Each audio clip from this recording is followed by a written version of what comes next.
All right, welcome everyone to AMA session just before your promos. I hope I have some Raffles people, some Hwa Chong people, and some Eunoia people. The way this works is you type in your questions into the live chat and I will address it, right? So I'll wait for you to key in when you have any questions.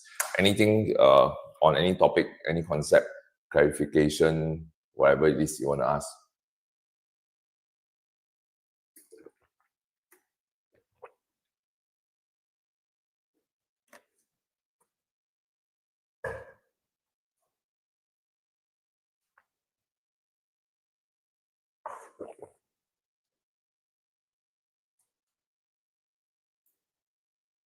Essay framework for the firm's most popular essay topic. I presume you mean Part B essay, Pranav. So if it's Part B essay, then the most popular framework is policy question, right? Then the policy question framework is the same regardless of regardless of topic, right? So for all HOTS policy question, your typical framework will always be of this nature. So you have your policy 1, policy 2, and then you have your T1A1, T2A2, IEV, right, and OEV. So, Pranav, the way you ask your question, right, seemed to me that you have this misconception, thinking that the essay frameworks are tied to the topic. Essay frameworks are not tied to the topic. Essay frameworks are tied to the question type and not the topic. So you can have the same question type across topics, right, that will use the same answer structure, not like this question type, this topic got its own essay structures, that question, the other topic got its essay structure. It's all got to do with the question type. So the most popular essay question type will be the for firms, right, will be HOTS policy question. The next most popular question type will be HOTS desirability question.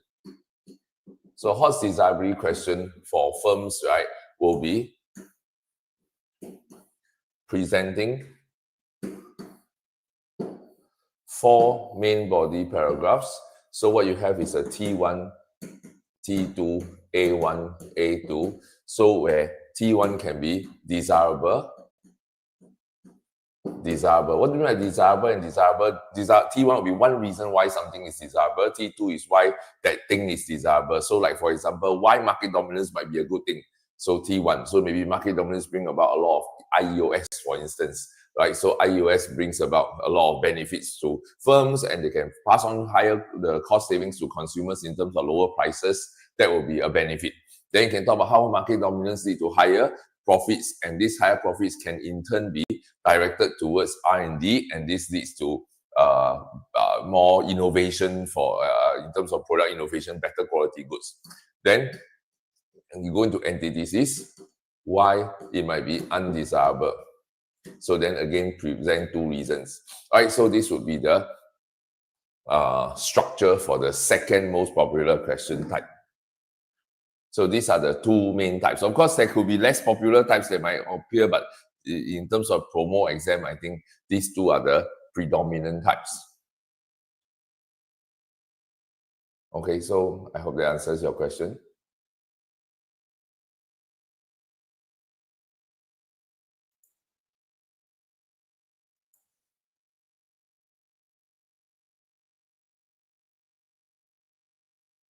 Okay, I have a next question.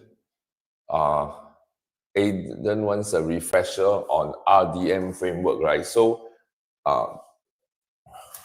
RDM framework, what does RDM stand for? RDM stands for rational decision making.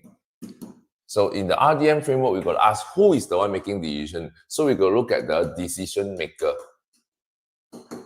So the decision maker can be consumer, can be firm, can be government. So for simplicity, let's say the consumer. Right? What is the consumer decision? So the decision, let's say, is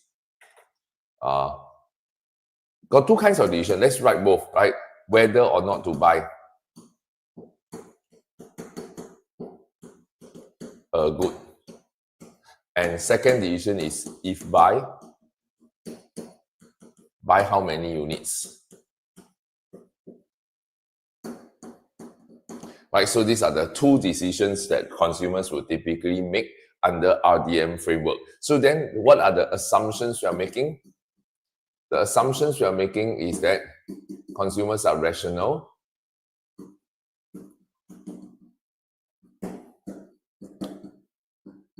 consumers aim to maximize profits, maximize utility, sorry, my mistake. And third assumption, which is a little bit less, is more of a simplifying assumption, is that consumers possess perfect information. So consumers are not suffering from imperfect info. Now, this is a simplifying assumption that we will eventually, right, break during the part B of the essay. Normally, if the question is, this RDM is a part A question in the market failure question, and part B is discuss whether this is always efficient, then you will break the assumption. However, if this is like RI teachers like to set RDM as a part A demand supply question, then part B also wouldn't challenge the assumption of perfect information. Right. So anyway, once you have this idea of the consumers are rational and they have their aim is to maximize utility, then these assumptions, right, give rise to what is called the marginalist principle,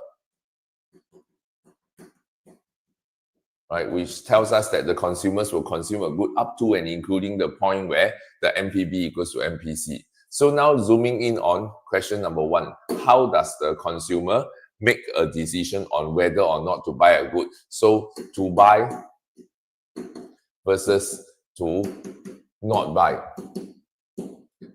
So for the consumer, right, in the decision to buy or not buy, the consumer measures the private cost, right, of consuming the good and private cost of not consuming the good.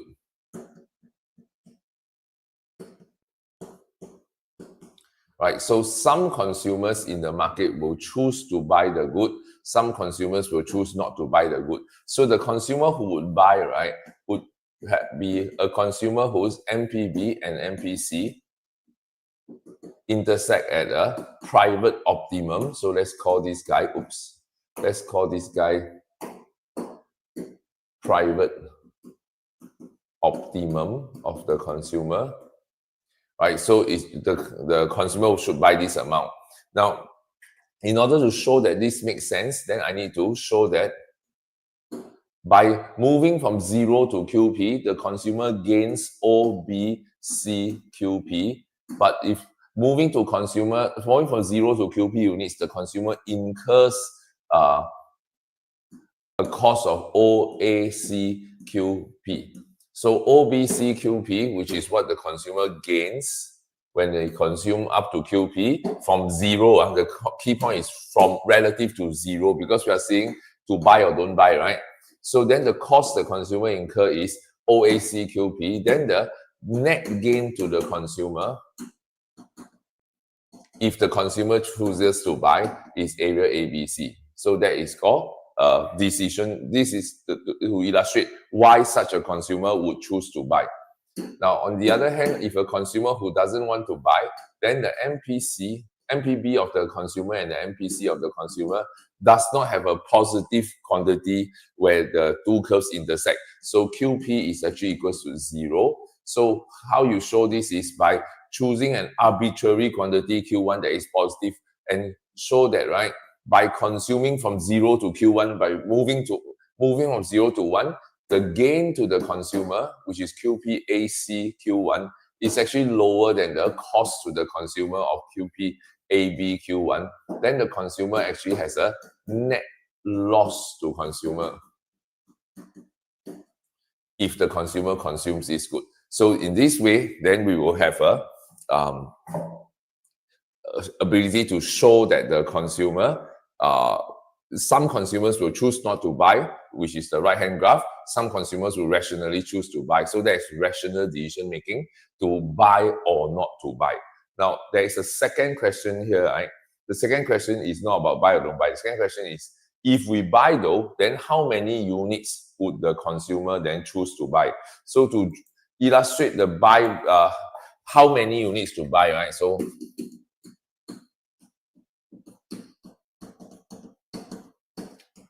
by the way, this video, after the lesson is over, the video will be automatically recorded and put onto YouTube. So you can always rewatch this part again and again if you're not clear. If I'm going a bit too fast, it can be watched.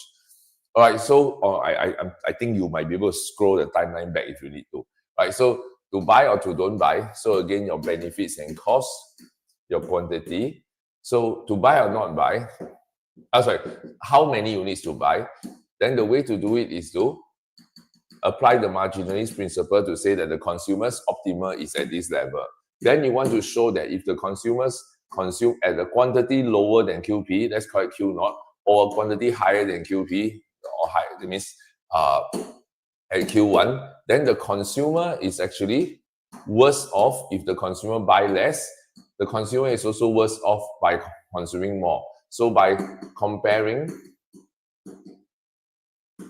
area Q naught BC QP versus area Q naught AC QP. So where is the area Q naught BC QP versus the area Q naught AC QP? You can show that the consumer has a net gain, right, of area ABC. So there's a net gain of area ABC if the consumer consumes at QP rather than Q naught. Then similarly, right, if you go on to compare QP CE Q1 versus QP CD Q1, which is this area, then you can also correspondingly show that the consumer is worse off. So there's a net loss of area CDE. So by staying at Q naught, the consumer is worse off because by moving from Q naught to Q1, you gain area ABC. But once you're at ABC, if you go beyond, then you start to lose consumer welfare in terms of area CDE. Hence, proving that ABC is the best point for the firm. Point C will be the best point for the firm to be at. All right, so Aidan, I hope that helps. Okay, if not enough, please follow up with another question. Shane, how to link individual consumers and firms to allocative efficiency of the entire market? Okay, so to answer your question, so individual consumers RDM give rise to individual demand curve. Then we sum across all consumers in a market to get the market demand curve.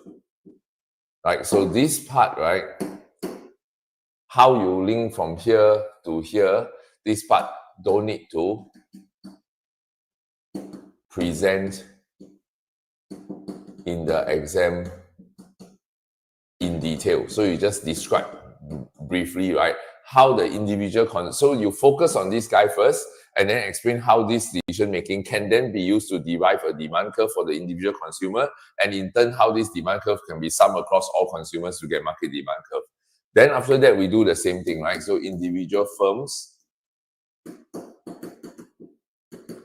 rational decision making will give rise to an individual firm's supply curve.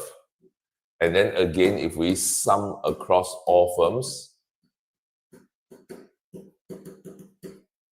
in an industry, then what we get is the market supply curve. Now, once we get to this market supply curve, then you will look at the market supply and demand diagram .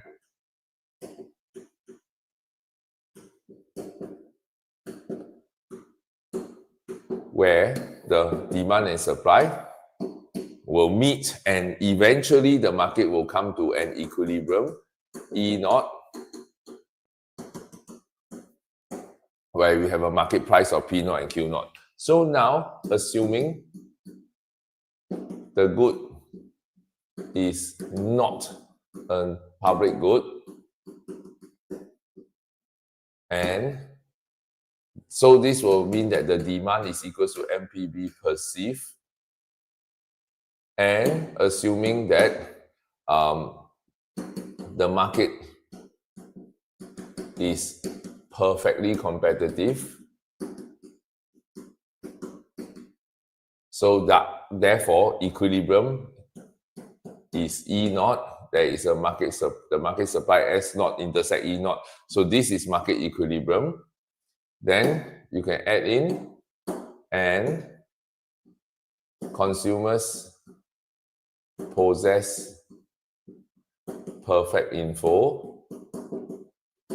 So MPB perceived equals to MPB actual, and no externalities.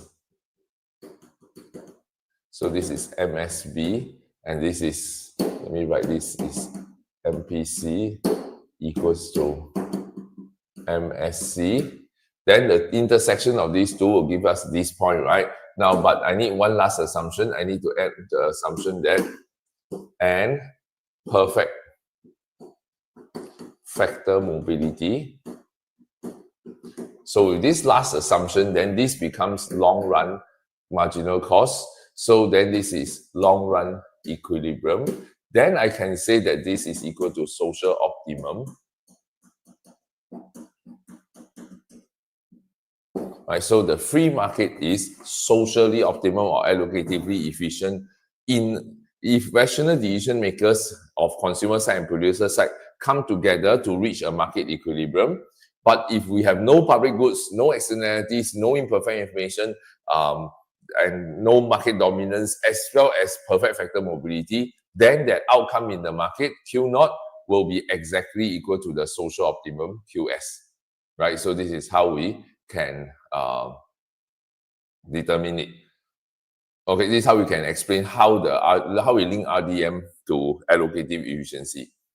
All right, so I hope that helps, Shane. General frames. Can you explain the concept of deadweight loss and how to identify it? Deadweight loss, DWL, is basically talking about deadweight loss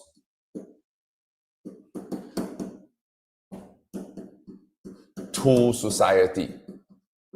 So it is a measure of allocative inefficiency. So it only occurs when the market outcome deviates from social optimum. Right, so only if the market outcome deviates from social optimum. So if you think about, let's say, the demand for a good and the supply of a good, the market equilibrium, QE, right, this is a market equilibrium, will be equal to the social optimum if there are no externalities. So QE equals to social optimum. If, however, right, there is a positive externality involved, then there is a MEB.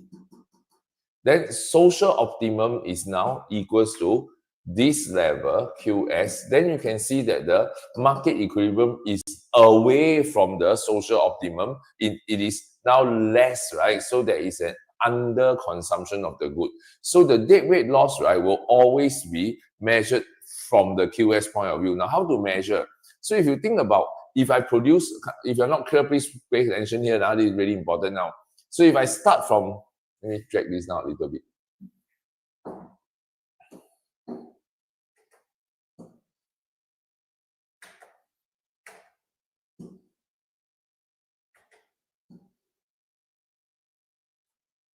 if I start from 0 units, right? If we produce 0 units of this good, then there's no benefit to society. Every 1 unit that we produce, right? If we produce 1 unit, the benefit to society is this amount. The second unit, the benefit is this amount. The third unit, the benefit is this amount. The fourth unit, the benefit is this amount. So basically, right, as I produce all the way up to QS unit, right? If I produce all the way to QE units, right, the total benefit to society will be this yellow color trapezium. So as we consume and produce up to Q units, that's the benefit to the society. If we now say, okay, I want to produce a little bit more, right? I want to go all the way to QS, then the benefit to society increases to this pink color trapezium. So you can see from here, right, the gain to society would be exactly this small little strip of dark green trapezium. Okay, so I'm going to remove the pink color boxes and the yellow boxes. All right, so the area under MSB curve between QE and QS, right? Which, if you know your mathematics, right, this will be integrate the MSB curve dq from QE to QS, right? When you integrate, this is your change in total benefit to society, right? So I repeat again how we measure this, right? So if there was the initial benefit, which is this amount, this is how much total benefit was. Now, if we produce more from QE to QS, then the benefit is now a bigger slice. So then this is your increase in total benefit, which is this area, right? So this is the gain to society. Now then we can use this same logic now to say, okay, what about cost to society? So if we look at the cost to society of producing up to QE amount, so area under MSC curve from 0 to QE will be the total cost of producing up to QE. Then what about if I go all the way up to QS? Then the cost to society will now be the pink color trapezium. So the gain, the increase in cost to society will be this area. Now contrast this to the increase in benefit to society just now. Then you can see now the green color triangle is the net gain that we could have enjoyed. The net gain we could have enjoyed if we move from QE to QS. But since the free market will not be at QS, the free market will be at QE, right? Then the net gain didn't materialize. So we call that foregone net benefits. And that is called the deadweight loss. Right? Now, if you flip over to the other direction, right? Now, if you flip over to the other direction and say, okay, what if we went on to beyond QS? Then you can see that the gain in the society's benefit is smaller than the cost to society of producing beyond QS. Then there'll be a net loss to society that is also called deadweight loss. So to summarize, right, deadweight loss is always moving away from the social optimum, either to the left or to the right. And the area, now here's the important trick, the area is always first find where is MSC, MSB intersection. So once you find this point, the area for deadweight loss is always either to the left or to the right of this point. It's never anywhere else, right? The way to identify the area. So if your area doesn't look like either to the left or to the right of that point, your area is wrong. Okay, so I hope that helps. Okay, so next, I have Pinky Blue. Could you explain cartels and why oligopolies choose non-price strategies? Okay, so there are two questions here. The first question is the question of cartels, and second question is why oligopolies choose non-price strategies. So let's put aside the first question first. Let's talk about second question. Any firm, right, is in a market where I'm not the only firm, I have to compete with rivals, right? Any firm who is not the only firm in the market will have to compete with other firms. How do I compete? Generally, there are two ways. Price competition versus non-price competition. What is price competition? price competition, right? If you put it very, very basically, right, is to tell the consumers, right, come, buy from me, don't buy from other people because I am cheaper, right? I am offering a lower price. That's called price competition. Non-price competition is come, buy from me, don't buy from my rivals, even though I am not cheaper. Maybe I'm even more expensive, but you should buy from me anyway, right? Then I have to offer you some other reason to convince you to choose to buy from me instead. For example, maybe the quality of my goods are better than my rivals, or at least I make you think that the quality of my goods are better than other countries' goods. Right, so the other companies' goods. Sorry. So non-price competition is to get people to buy from me in spite of me not giving a lower price, or maybe even when I'm charging a higher price. Now think about what's the consequence on the firm's revenue and profit. By offering a lower price, right, I will be perhaps per unit, right, at least per unit, I'm getting less dollars, right? So price competition naturally eats into the profit margin of each firm, right? If I could sell for $10, right, but then now I sell for 8 because I'm trying to win over more consumers, I'm actually sacrificing per unit revenue and per unit profits, right? And that is something that firms would generally rather not have to do if they could avoid it, right? Because non-price competition involves me, right, still being able to win over customers at a high price. So the key point to learn is this: whenever they have a choice, firms would prefer non-price competition rather than price competition. Now, then coming back to your question, why do oligopolies choose non-price strategies? It's because they can, right? It is because they can. So why MPC firms tend to use less non-price competition? It's because they can't, right? The nature of the product is relatively similar. Products sold by different firms are close substitute. And each firm is a small firm, and there's relatively low degree of imperfect market knowledge, right? So it makes it hard for the firms to convince the consumers, right?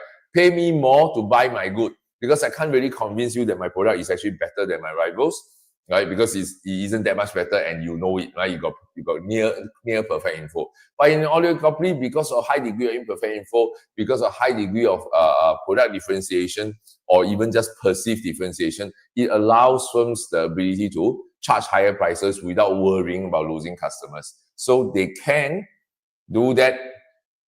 Is the reason why they choose to do that, right? So our MPC don't do so much because they are less able. Perfectcom don't do it at all because they simply can't, right? Oligopoly can do it a lot because they are able to, and the reason they will choose to is because higher profits if I use non-price competition. Now then, what are cartels? Cartels, right, is when a group of oligopolistic firms come together and say, hey, let's not compete with each other. Let's just pretend that we are a monopoly. Although we're not, right? We are not a monopoly. We are 3 firms, right? But instead of trying to use price or non-price competition to try to win over market share, right, let's predetermine the market share, right? Let's say you and me, 3 firms, we carve out the market into 3 segments, and each of us take 1 segment of the market, right? And then once we agree upon how we separate this market, then we will say, let's charge the highest possible price we can charge that will give us the largest profit, right? So the cartel would only work, right, if the cartel price and the corresponding quantity each firm gets to sell gives them a profit higher than if they didn't join a cartel in the first place. Right, so joining the cartel should give them a higher profit. Otherwise, they will have no reason to participate in this cartel, or what we call collusion. So a cartel is when a group of firms act like they are a monopoly in deciding what is the price to charge, although they don't have the benefits of an actual monopoly where they get to enjoy EOS. So it's the worst outcome, right? You got the high price setting ability without the EOS that accompanies a large firm. So this is the reason why governments around the world all ban the formation of cartels. All right, Gerald, could you go through adverse selection and moral hazard? Right, adverse selection and moral hazard are 2 sources of market failure. I tell you what, Gerald, your exam is Friday, right? Because RI is not testing adverse selection. Can I do a separate session with EJ people regarding adverse selection and moral hazard maybe I arrange a Zoom session with you and other EJ and Hwa Chong people to do this small hazard thing, maybe tomorrow or something. Can? All right. Pinky Blue. How do we explain market control policies like price control, quantity control, such that we can fulfill the minimum 8 to 10 lines? First, you identify, right, what is a price control? A price control is a form of government regulation that determines either a maximum or minimum allowable price or a fixed price fixed by the government.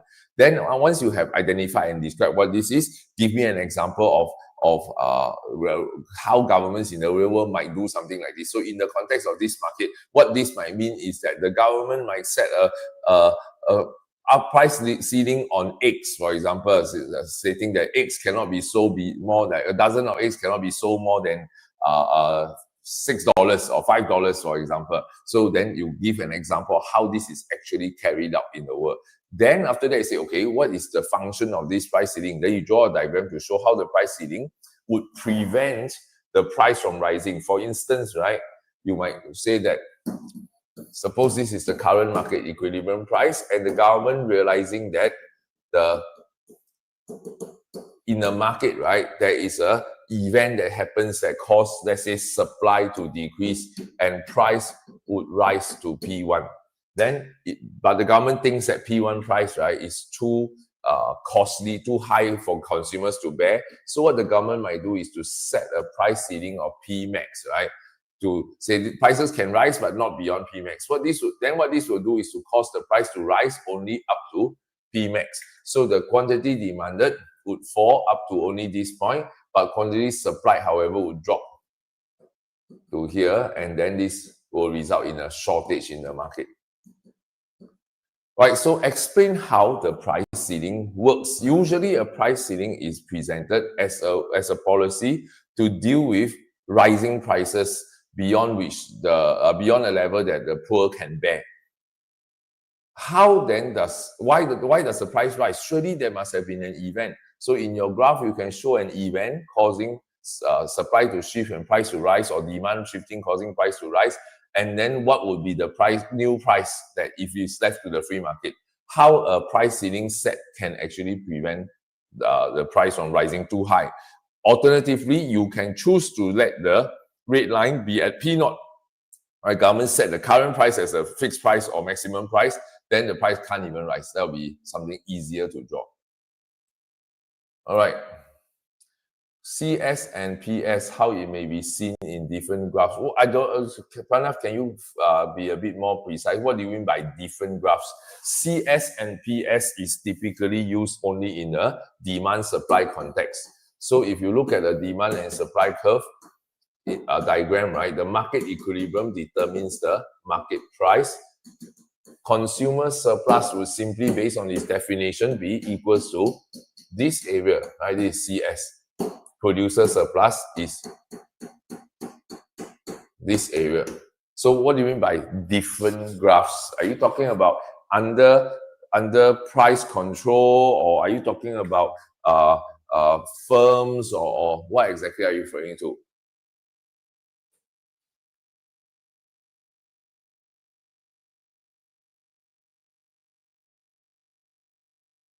Okay, I'll come back to you when I get your follow-up question, Pranav. So let's go to POC, whoever is POC. When does government use AC pricing and when does government use MC pricing? So AC pricing and MC pricing are forms of price controls used typically under natural monopolies. So you don't present natural monopoly. You don't use this unless it's natural monopoly situation. So what is a natural monopoly situation? Let's draw out the diagram. So a natural monopoly is a situation where one firm, right, has such a large, the firm in the industry has such a large amount of IEOS that the LRAC and the LRMC continuously declines for the range of market demand. So even when the one firm serves the entire market demand, then the one firm cannot, the market demand cannot let one firm reach its MBS. Now, then where is profit maximizing point? Based on MC-MR intersection, the profit maximizing point of the firm will be Q0, and the price the firm will charge is P0. Right, so this is the profit maximizing point, which is very far from social optimum. Where is social optimum? Social optimum occurs where P equals to MC. This is the point where P equals to MC. And this is social optimum. Let's call this Q1. Right, Q1 is the socially optimum point. Now, when the government says, oh, this is very bad, right? The monopoly produces much lower quantity than socially optimum and charge a much higher price. So the government might come in and say, well, let's force in allocative efficiency and force the firm to charge a price at P1.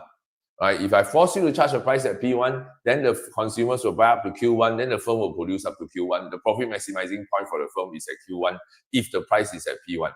Then at this point, what will the firm face, right? Is the firm will face a higher long run average cost than the firm is able to, than the revenue it gets, right? So in the long run, this firm will face a subnormal profit equals to this yellow shaded area, which means the firm will have to shut down in the long run. If this profit-driven firm will be losing money in the long run and therefore will shut down. Hence, the government who sets MC pricing will also have to subsidize the firm by this area every year or every week, in fact, right? This is a per week graph, right? So every week, right, the government has to give a certain amount of subsidy to the firm. But if the government says, well, this is too costly, right? I don't have the money to subsidize you guys this much, right? Then the government can alternatively, right, choose to adopt a different policy called AC pricing, where the firm is now asked to charge a price P2 and produce a price at a quantity Q2. So think of AC pricing as a compromise. We want allocative efficiency, but that requires us to subsidize the firm. But then it gets a little too expensive for the government to subsidize. Then maybe the government says, well, maybe let's not aim for allocative efficiency. Let's aim for a little closer to allocative efficiency in a way that doesn't require the government to subsidize. So the government is trading off whether I use taxpayers' money to subsidize a company to produce a good at social optimum, or I let the company charge a little bit higher prices, produce a little less, but I don't have to devote so many tax dollars, right? So if I don't devote so much tax dollars, I don't collect as much taxes, people have more disposable income. With their disposable income, they can go pay a higher price, right? So AC pricing is like a compromise between free market and the most efficient outcome. So most efficient outcome requires subsidies. AC pricing don't need subsidies.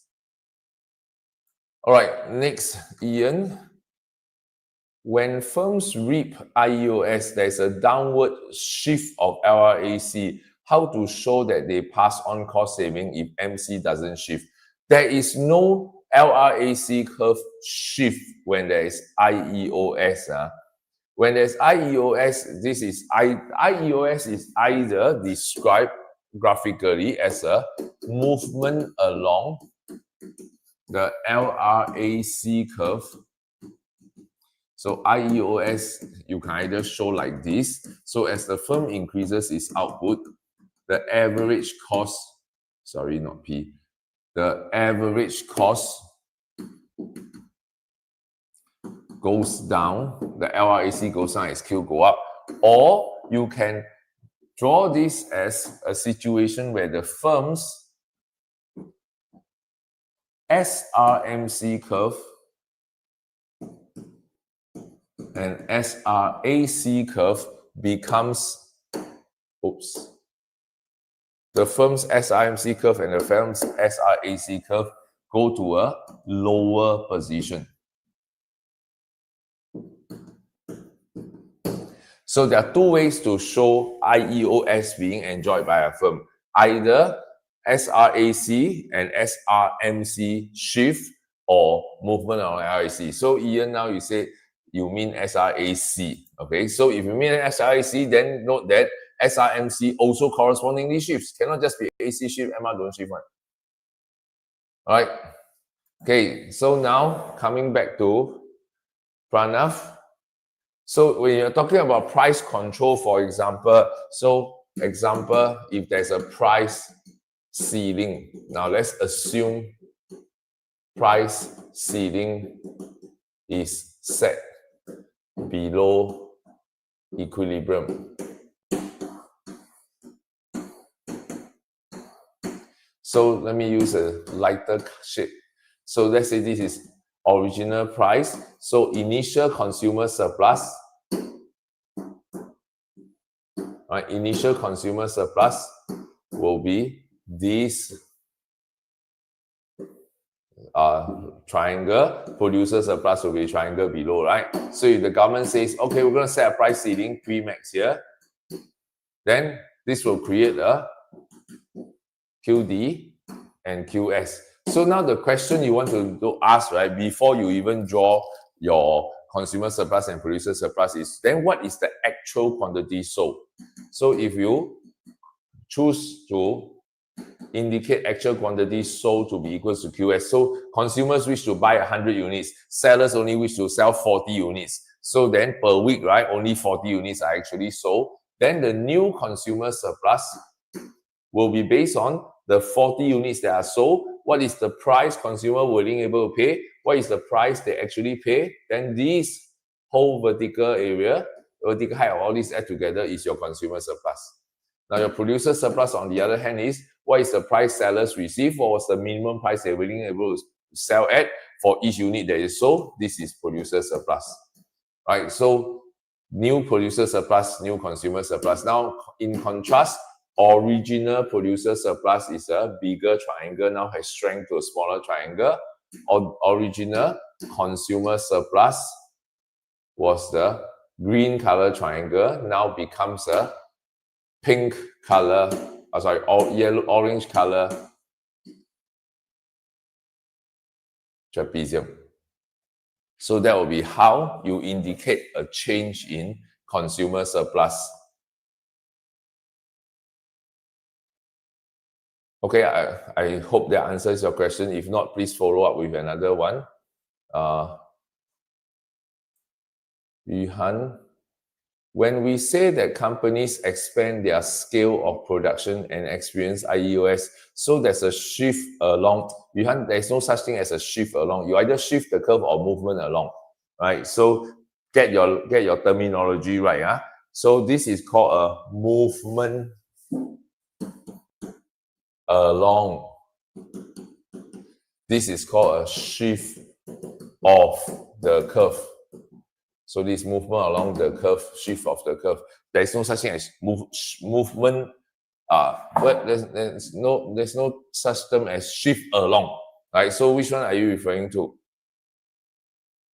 So IEOS either shown as a movement along the LRAC curve or shift of the SRAC and SRMC curve, right?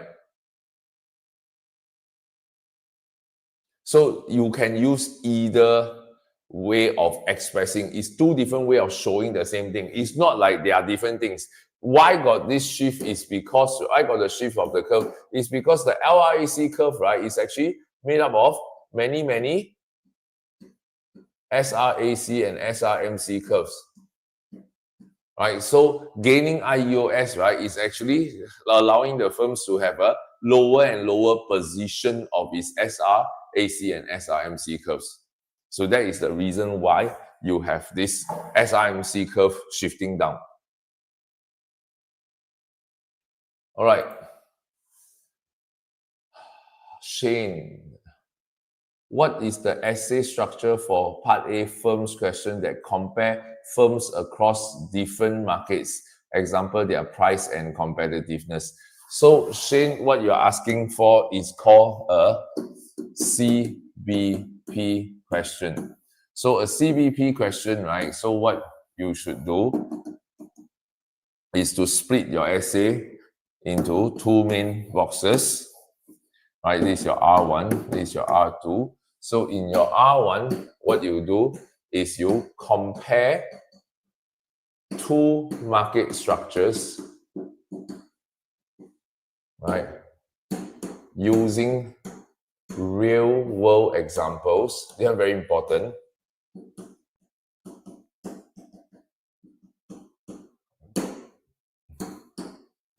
In terms of their characteristics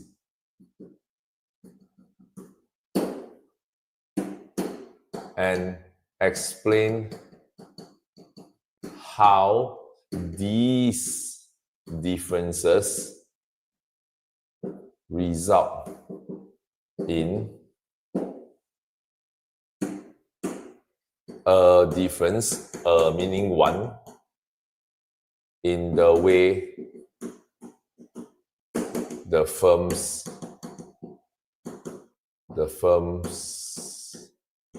behave. Right, so this behavior can be price behavior or pricing behavior, or can be non-price behavior, depending on the question, not your choice. It's not you own self choose whether pricing behavior or non-price behavior. Look at the wording of the question. If the question say price and output decision, then it means pricing behavior only. You cannot choose non-price behavior. Now then, what is R2? R2 is to compare the same two market structures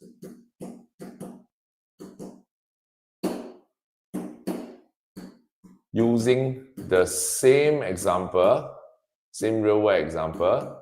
So don't change your example as before. In terms of some other characteristics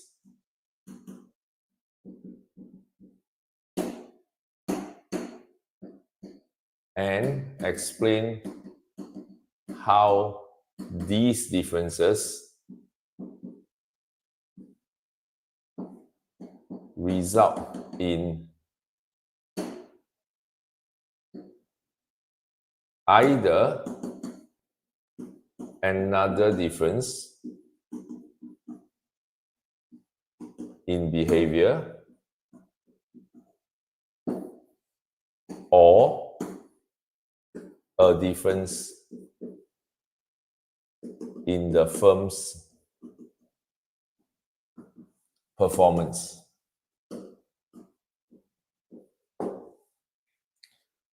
Right, so firm's behavior will be price and non-price behavior.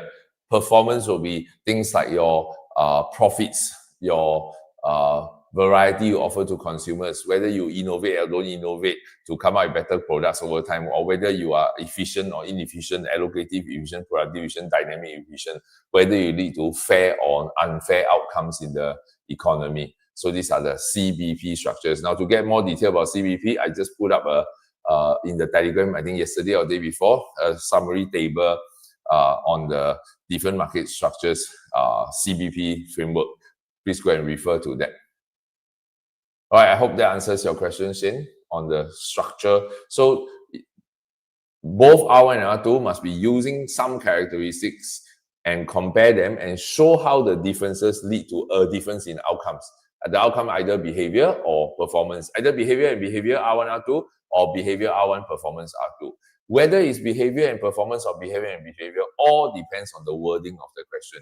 So if they ask, if the question asks on price and output decision, then it's all behavior and behavior. All right, next.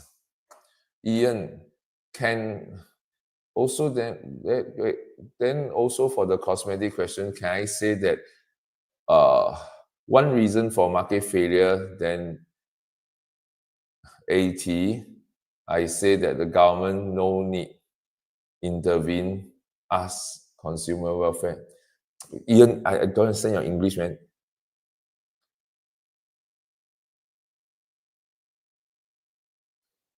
Okay, I'm trying to figure out what you're trying to say. So you're saying that for a desirability question, whether or not there's a need for government to intervene, you want to say that there is a reason to intervene because the market dominance will result in loss of consumer welfare. And then you want to counter argue that because the firm might enjoy enough EOS and pass on the cost savings to consumers so that consumers get lower prices, and that means it makes them better off. Yes, if that's what you're trying to say, then yeah, of course, that's how you would argue a desirability question. Right, so you have a thesis and antithesis. So I go back a little bit. So the very first question of today, Pranav asked, like, what's the answer structure for a question on market structures? If it's a desirability question, then you have thesis, why monopolies are bad, and then or why monopolies are good, then antithesis, why monopolies are bad. You can always reverse it, make the thesis why monopolies are bad, and antithesis why they might be good. Yep. So I assume that's what you are asking. Okay. Let's go to Pinky Blue. How do we explain profit maximization versus profit satisfying versus revenue maximizing versus market share dominance? So, Pinky Blue, whoever you are, you seem to have a confusion with terminology. You seem to think that profit satisfying is something different from profit revenue maximizing. Profit satisfying, right, is basically refer to any situation in which the firm is already earning some level of supernormal profit, but are happy with the level of profit they have, even though it's not at the maximum profit. Right, so then under profit satisfying is any situation in which the firm is earning some level of profit, happy with it. So that includes revenue maximization, includes market share dominance, for instance. Right, so it's like an umbrella term for different forms of pricing strategy that come under profit satisfying. So how do you explain? The way to answer your question very literally, right, to explain, right, you first show how profit maximization is done in a diagram to show that when a firm has a certain AR curve, MR curve, MC curve, you want to show that the firm's profit max is based on the profit max conditions where MC is equals to MR, which is this point, and where MC cuts MR from below, right? And then this gives us the profit maximizing quantity Q0 and price P0. But there's a third condition which says provided that TR must be greater than or equals to TVC. To make this happen, you draw your AC curve to give the firm some level of supernormal profit. Then what you do is to show that at Q1 and Q2 output, the firm is actually worse off, right? The firm is actually worse off if the firm produces at Q1 or produces at Q2. So at Q1, the firm loses profit of area ABC. At Q2, the firm loses profit of area CDE. So either way, the firm is worse off. So hence proving that the firm is better off at Q0, which is the profit maximizing output. Now, then what you do next, right, is to say, okay, suppose the firm chooses a form of profit satisfying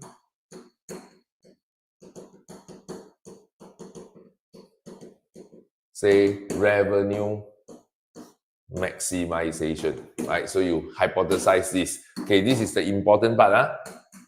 The important part you must do is you must present a scenario where this is likely to occur, right? You don't just say, suppose the firm does that. What kind of circumstances might cause a firm to do that? So for example, right, in some companies, right, where the business owners outsource the running of the company to a team of professional managers to say, I own this business, but I'm too busy to run the business. I'm going to outsource to a team of managers to run the business for me.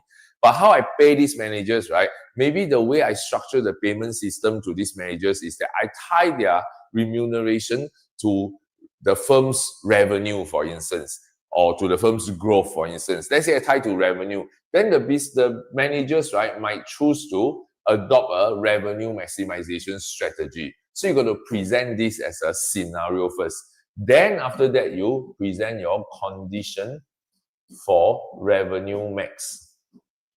Right? The condition for revenue max is to produce where MR is equals to 0, which is at this point. So the firm will produce at Q3 and charge a price equals to P3, right? Where the firm will produce at the point where MR equals 0 and charge a price correspondingly based on the AR curve.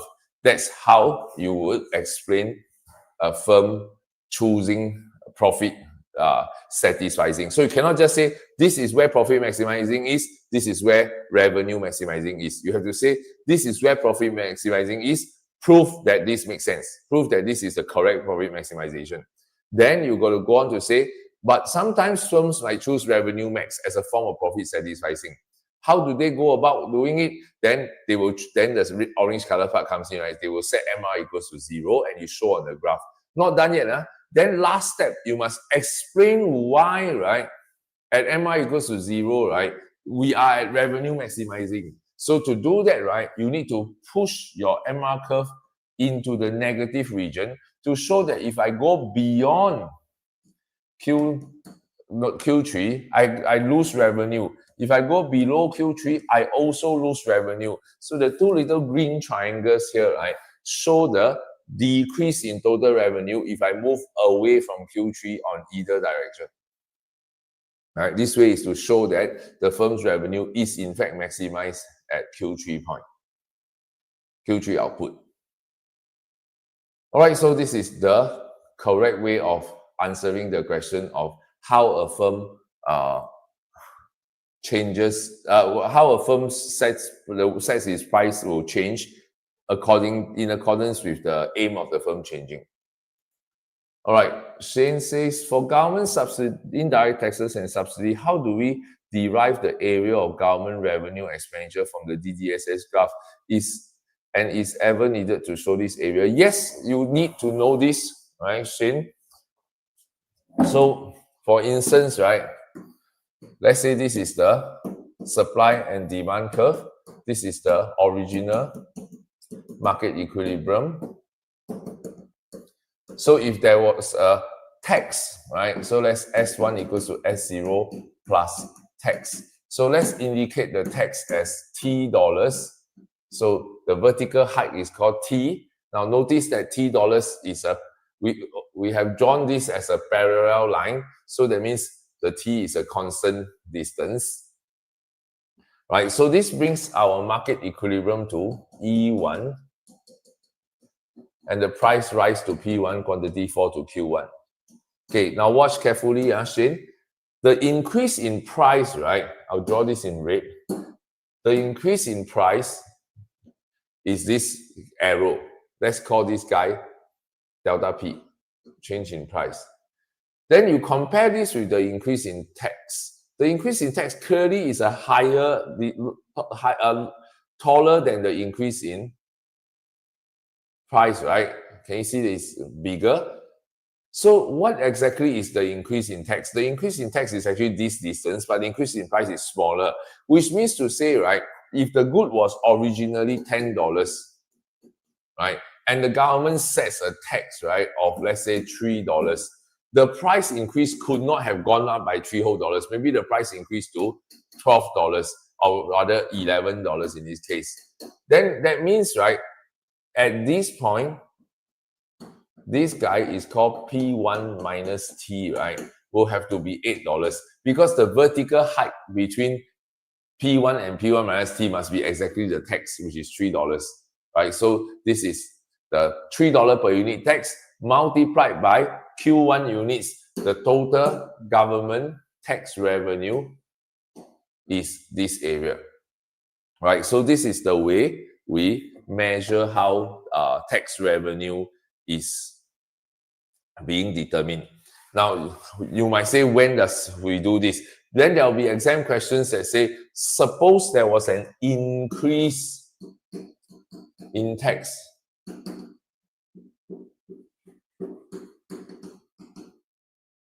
In indirect tax. Right, so you have an original supply, original demand. So there was an initial tax called T1. So this brings us to a new equilibrium price P1,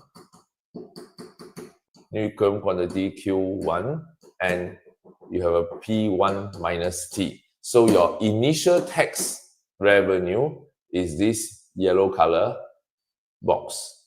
Now, then you have a higher tax now. So S2 is equals to S0 plus T2. So let me rewrite this, sorry, label it properly first. So S1 is equals to S0 plus T1. So where is T2? T2 is not the height from S1 to S2, is from S0 to S2. So this brings us to a new market equilibrium P2 at Q2. And I have now P2 minus T2 as opposed to just now P1 minus T1.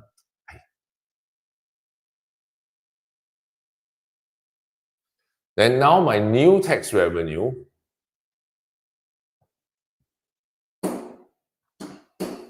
will be based on T2 times Q2, right? So this is the new tax revenue. So the original tax revenue is the yellow color rectangle. The new tax revenue is the pink color rectangle. Then the total tax revenue increase or decrease, well, I can't really tell, right? Because we lost one area, but we gained two other areas. Then whether the tax revenue increase or decrease, then you have to discuss this using PED and PES concept to help us determine. Okay, Shane, this is the way you measure taxes. And just for completeness, I'll go through subsidy. Subsidy is a little bit more difficult.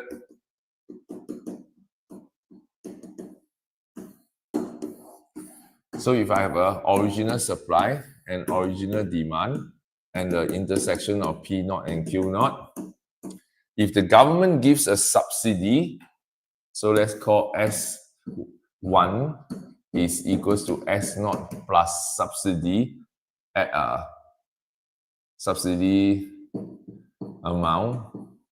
So this is the subsidy. Then the new market equilibrium is at E1.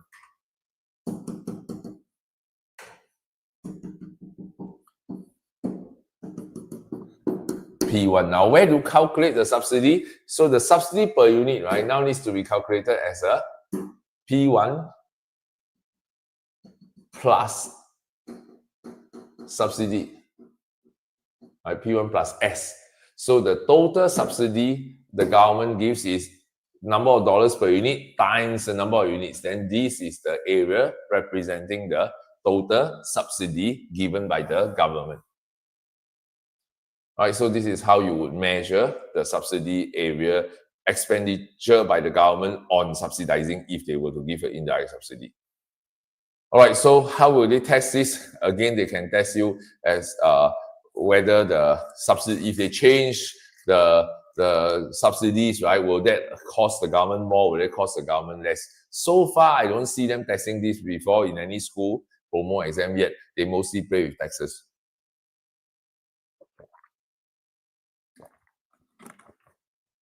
All right. Ian says, it was a case study question. Discuss the need for government intervention in the cosmetic market. And the answer, can you say one market failure reason and one reason? Now, I assume if it's 8 marks, right? Then 8 marks will be one thesis, one antithesis, because just now the one I showed you, Ian, was a essay question structure for 15 marks. Okay, so who is Tsuki? For very weird questions like explain the factors a potential entrant would consider when deciding when to contest a market. How do we know what to write for R1 and R2? So this question doesn't go by R1 and R2. Explain the factors. Okay, I think you're remembering the question wrongly, Tsuki. This should not be explain the factors. This should be a high order question. Discuss the factors, right? So when you are doing if it's a truly a low order 10 mark part A question, right? Explain the factors, right? Then you simply R1 is identify one factor, explain that factor, explain how that factor affects the new entrant's decision on whether or not to enter the market. Then this would be purely a RDM question, rational decision making question, whether or not to enter a market, right? Is whether they think the benefit and cost are such that it's worthwhile to enter the market, right? So then R2 will be another factor. So what are the two factors? One factor obviously is benefit, one factor is cost, right? So I don't think the question was when, it's on whether to contest the market. So how does a consumer decide whether or not to buy a good? Is weighing benefits and costs. What are the factors that affect the consumer's decision? Is the cost and the benefit itself. So how we explain this is introduce changes to the cost and changes to the benefit. Wait, I don't know who you are, Tsuki, so I don't know whether you are my student or not. But do you have the TYS review that do you have access to this question from 2015? If you have 2015 question, if you have 2015 10-year series question, right? What is 2015? Yeah, 2015 question that it was asking, explain, let me write down on the board. 2015 question says, explain the factors. Right, this is a part A question, so low order question, that a rational prospective student considers when deciding whether or not to participate in university education. Right, so for this question, right, it was a part A essay question from the year 2015. Then what is your R1 and R2? To identify the rational student's decision, right? The student either choose to participate or don't. For the student who choose to participate in university education, the MPB and MPC of the student must be such that private optimum is a positive quantity. For the student who chooses not to participate in university education, the MPC and MPB will intersect such that the QP is equals to 0. Then what are factors that influence a student's decision? Is factors that will cause my decision to change. So in the left-hand graph, right, or scenario 1, right, the consumer is initially choosing to do this. What can be a factor that can cause my decision to change from QP to 0, right? Maybe I need an event that leads to an increase in cost. So I need an event that can lead to an increase in marginal private cost to cause the consumer who previously chose to go to university now decide to no longer go, right? And then how about here? A student who previously didn't want to go now decides that I want to go.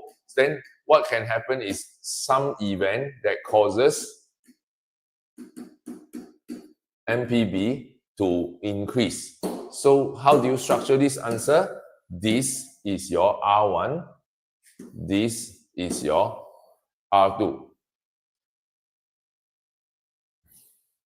So this will be the factors that affect a decision. So if it's a 10-mark question, then you present 2 factors. Then if it's a part B question, then you will have more factors. You go up to 4 factors, perhaps explain 1, 2, 3, 4 factors already, and then you evaluate which factors are the most important factors in the decision making. But those factors, right, will all come from cost and benefit. So for firms that are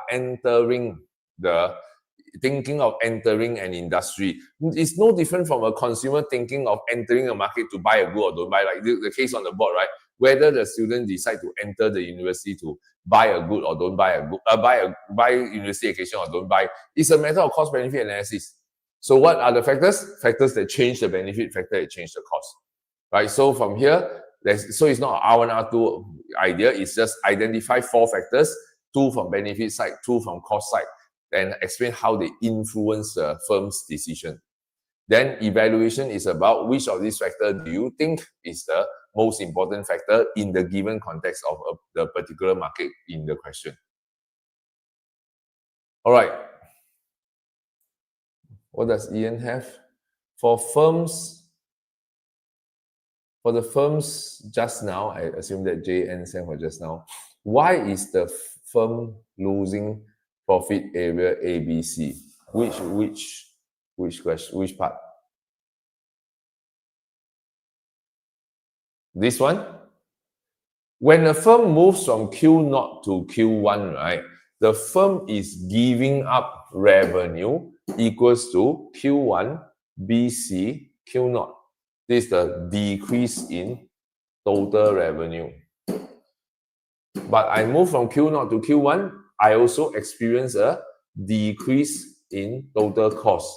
Now you can see that the area, right, for decrease, yellow area is bigger than the red, the pink area, right? So if the profit of a firm is TR minus TC, if the profit area is decreasing by a lot, but the revenue, the cost area is decreasing by a smaller extent, then of course profit will fall. It's just math, right?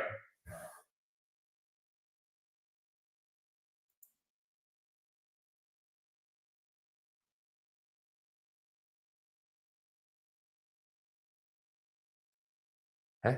What do you mean? The case study was 10 mark. So is it wrong to, if I say IEOS, then cost saving pass on instead of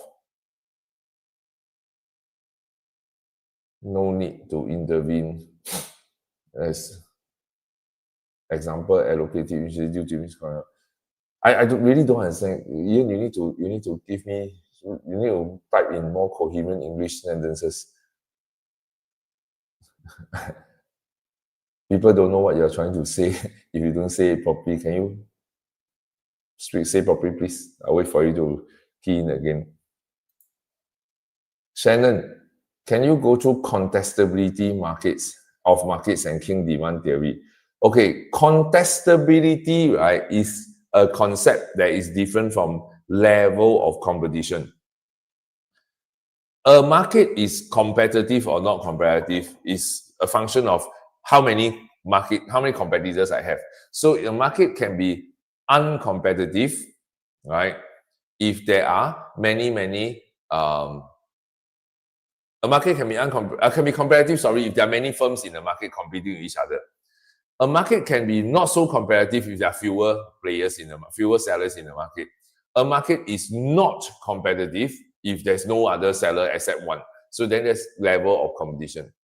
Contestability is not about level of competition, it's about the potential for future competition. So you can have a monopoly that has no competitor, therefore not much incentive to engage in R&D, but as long as the monopoly is contestable, that means they can be challenged by future competitor coming in, then that gives them a higher level of impetus, right, to direct some of their resources towards trying to be more efficient as well as coming out with better technology over time. So contestability is the threat of competition, right? So this is the difference between contestability and competition. How it impacts on our analysis is that we often say that a firm that has a high supernormal profit has the ability to engage in R&D. However, this high supernormal profit, if it came from the fact that there's market dominance, right, means that the firm is less likely to have high level of competition. So they might be more able to do R&D, but they're less willing to do R&D. then you can argue that you can evaluate that. However, whether or not they still will have enough sufficient impetus to engage in R&D depends on whether the market is sufficiently contestable.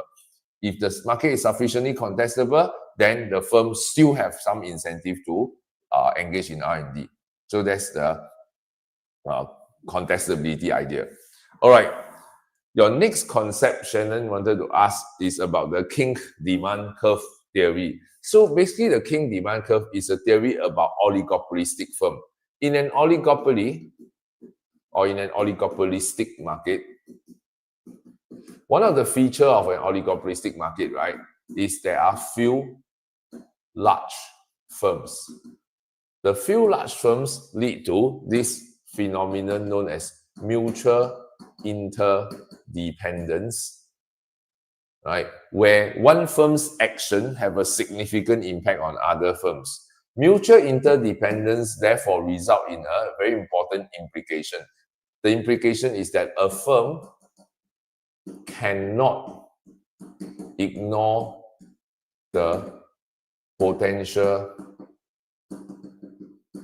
response of its rivals when making price and output decisions.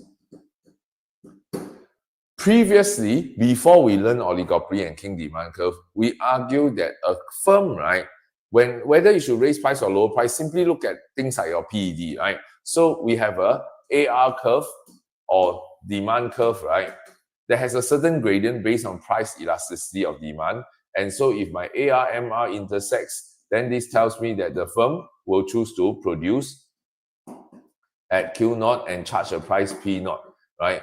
And this will give me a certain level of profit. If the cost of production were to go up to MC1, then what the firm will simply do, right, according to economic theory, is the firm will simply produce less and charge a higher price at P1, right? And as a result, earn a lower profit, right? Earn a lower profit than before, right? Or maybe just earn normal profit. So this is what a firm will do. They will raise price. When the cost goes up, they will raise price. Now, the kink demand curve theory is basically saying that, well, that doesn't really always happen. Once the firm's MRMC intersection, right, give me the market price and quantity. Let me redraw the graph. So there is the AR curve, there is the MR curve, and there's my MC curve intersecting here. This graph basically says that if the firm were to raise price, I will lose some market share to my rivals according to my normal previously determined AR curve. However, if I were to lower price, right, then I cannot assume that my rivals will not respond, because when I lower price, mutual interdependence tells me that I will steal customers from them. I will hurt my consumers, my rivals' market share, and they are likely to retaliate by also cutting price, which means that when I cut price, right, I don't actually get the same gradient for AR curve. I get a steeper AR curve. So my gain in sales, right, is not as much when I cut price compared to when I raise price. So when I raise price, I lose more sales. When I lower price, I don't gain quite the same amount. So because of this, we got what is known as the kink demand curve with a little bend, right? Little bend here. Now, because of this, right, MR curve now becomes a line that looks like this. So my MR curve becomes a line that looks like this. And so if my MC curve and MR curve, right, let's say intersect somewhere on the inside of this line, a change in my MC curve, for example, would actually cause the profit maximizing point to change along this disjoint portion of the MR curve, such that my Q1 remains at Q0 and P1 remains at P0, hence giving rise to this thing known as price rigidity. What exactly price rigidity means, right, is price rigidity means that firms in an oligopoly will not likely make changes to prices when there are small changes in the cost of production.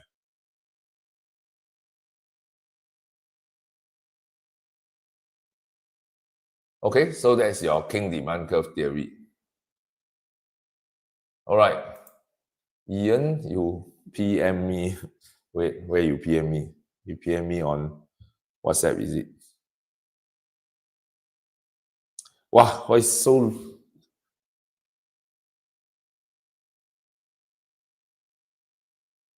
With reference to extract 4, discuss the need for government intervention in cosmetic market. Okay. The marker's comment is what? Yeah, sorry, very small. I need to zoom. The question was not well attempted as many students misinterpreted the question and did not understand the requirements of the question. The question said, discuss the need for government intervention. When you're asked to discuss the need for government intervention, right, it's basically saying that is the market outcome a bad outcome, right? So the presumption here is that in the market, there is some form of market failure, right? Let's see what they say. Many misinterpreted the question as discuss government policies. Okay, correct. You're not supposed to discuss government policy, right? So it's a desirability question. So the focus of the question is about whether there's a need to intervene. Thus, the thesis should be one source of market failure, and thesis should be why allocative inefficiency or market failure may not be severe enough for the government intervention. No contradiction with your point, Ian. There is no contradiction here with what you are trying to say. If you look at AR, MR, MC, so this is the profit maximizing quantity, Q0, right? And profit maximizing price. Where is your social optimum? Your social optimum will be at this point, right? So this is QS, social optimum point. So we are producing less than social optimum. There is a deadweight loss equals to this area. Now this is MC curve, right? With the assumption of assuming no IEOS. Now, but if the firm, right, in question gains IEOS as a result of becoming larger, then the whole MC curve gets lower, right? Then it could be that the MC curve, in theory, it can go as low as this. So this is MC curve, assuming a lot of IEOS. Now, suppose it goes all the way up to here, then the profit maximizing point Q1 will be at this quantity, right? Then in this case, in theory, if the firm enjoys sufficiently high level of IEOS, then the outcome in the market from market dominance, right, can also be allocatively efficient. Now, of course, it may not get up to QS, but what if, right, we have some IEOS that bring us closer to QS, right, that the deadweight loss becomes not so large anymore, right? The deadweight loss isn't so large, and therefore the government intervention is less and less necessary. Then you can explain it as such. Okay, so there is no conflict with what is said in the examiner's comment from this essay that you are showing me to what the point you are trying to present. All right. For Suki question, can we answer 10 mark using firms diagram, then R1 barriers to entry, R2 R2 entry, R1 barriers to entry, R2 potential revenue and profit. Yeah, of course, right? So your barriers to entry, right, is part of your cost, right? How costly is it to overcome the barriers to entry to enter the market? Then the other one is MPB, right? Marginal private benefit is how much money I can make from it, right? So, but remember, factors that affect the decision, right, must be factors that involve a change. So, in an event to raise or lower entry barriers and event that increase or decrease the firm's revenues, right? So if there's changes in if there's a projection of rising demand for the good, so then the marginal private benefit in terms of revenues they can earn and hence profits they can earn will rise, right? If let's say the government is changing the barriers to entry in the country, then this could also affect the NPC curve of the firms and then how their decision will change. Yep, you can use those 2 points. All right, Pinky, how do you answer a part A question of why market dominance lead to market failure? So this is the 2009 MF question. The 209 MF question is explain why market dominance lead to market failure. So what you do here in your intro is you unpack market dominance. What does unpack market dominance means? Define,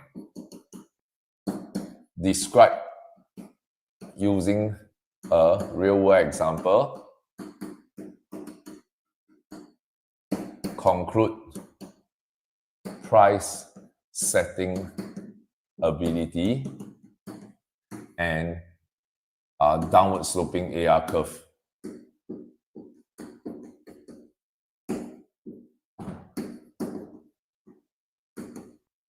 So once you have that, then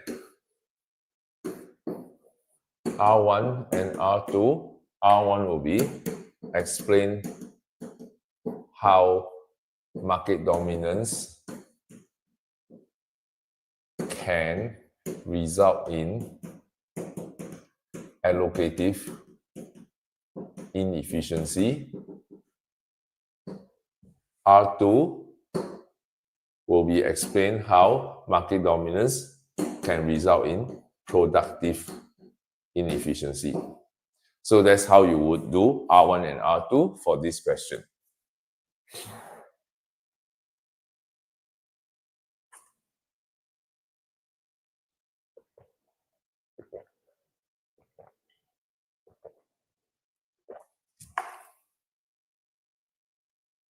Okay, Pinky? Okay, next.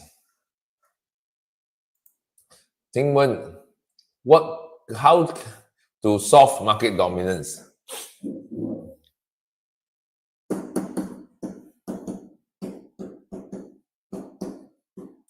Rather than say how to solve, I'm going to rephrase it as how to solve / manage market dominance, because sometimes you can't solve. Right? So the first thing you want to ask yourself is it a natural monopoly?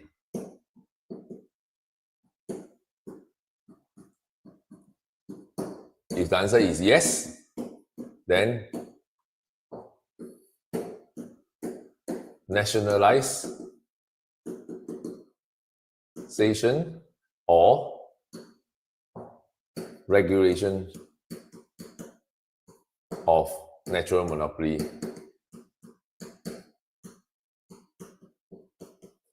using price controls like MC pricing or AC pricing.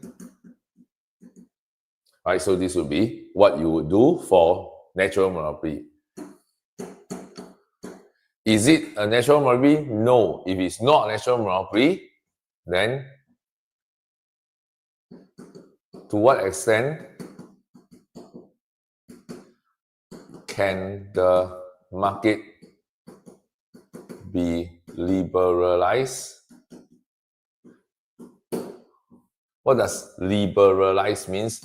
To liberalize the market means to introduce more competition.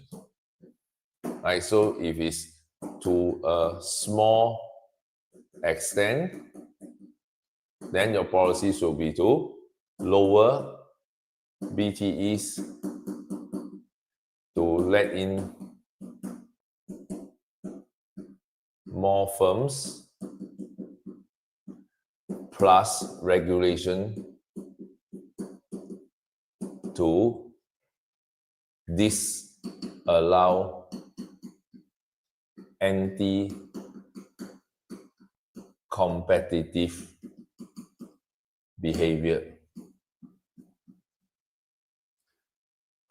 If you can liberalize to a large extent, then this will just be lower BTEs to let in more competition.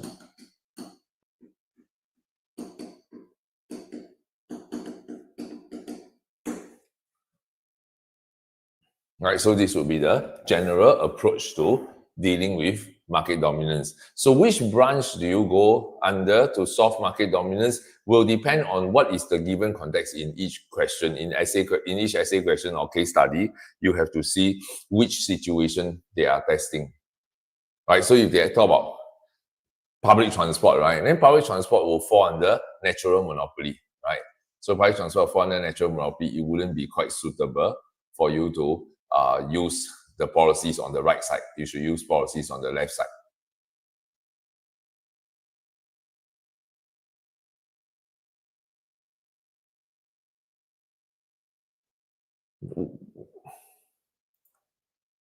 T and AT for the policy of nationalizing natural monopolies. So when the government, because a natural monopoly, right, is basically saying that even if one firm were to serve the whole market, you cannot reach the MES, right? So this market cannot accommodate two firms. So if left to the free market, right?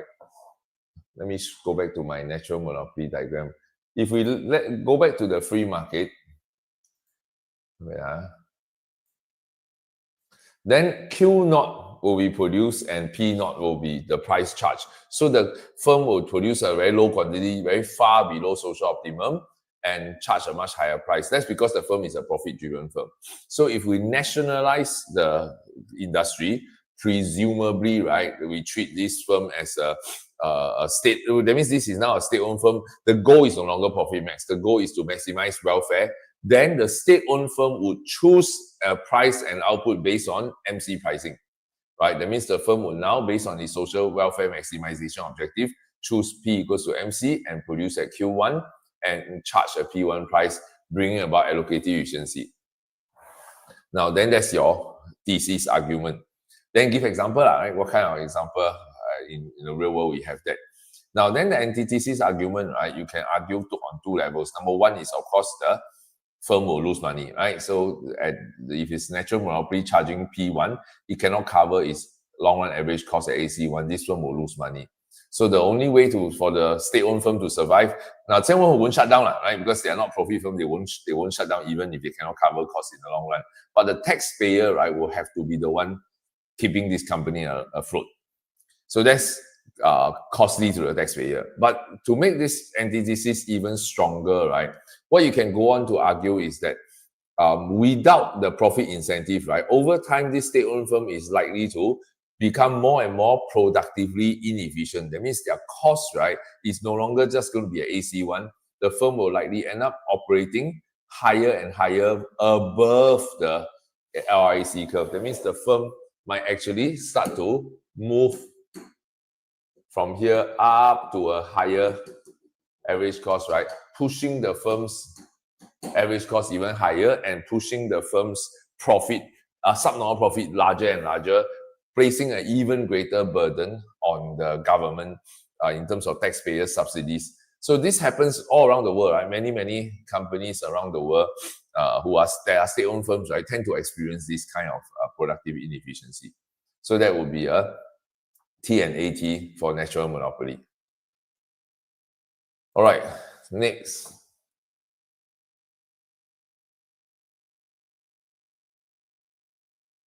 EV.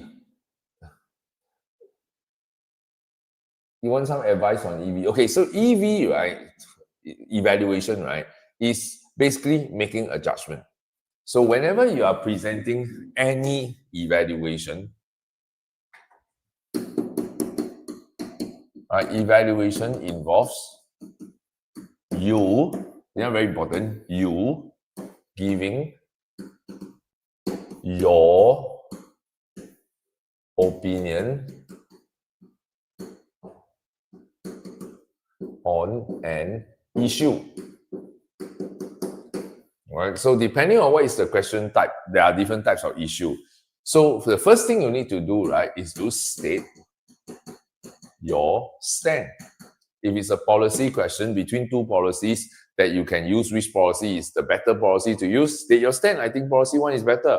I think policy 2 is better. I think policy 1 and policy 2 together are best, right?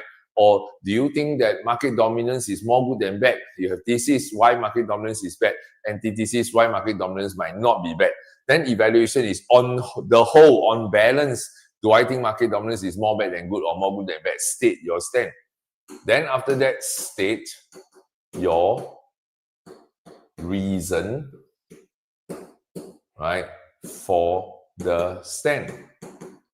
Notice I said reason singular, not plural. So don't give reasons. Don't say one reason why I have this stand is reason number 1. Then full stop. Then this furthermore, then you give me another reason. Furthermore, besides, moreover, then you give third reason, fourth reason. Then that's it. Then you will get stuck at the low level score. So this is worth 1 mark in an essay.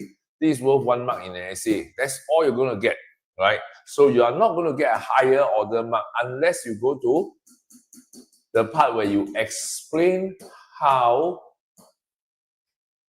your reason logically gets us to your stand.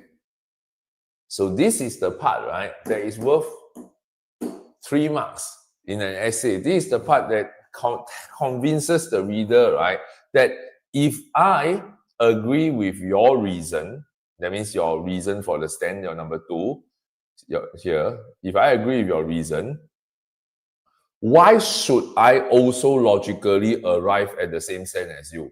So there has to be a certain logic to it, right? So your job is to expand on this logic. So why is it that anybody who agrees with your reason must logically also agree with your stand? That is what your third section of your EV is. So if your EV is too short, right, then you are either only at the state your stand level, or at most you state your stand and your reason. Now, once you state your stand, you get a mark. Once you give me a reason, you don't automatically get a mark. The reason must be a reason that makes sense. If the reason don't make sense, you will not get the second mark. The next 3 marks you get 0. Right? You won't get any of the marks. But if you state your stand and you state a reason that makes sense and the examiner say, okay, that reasons make sense, I can accept that, then you get up to 2.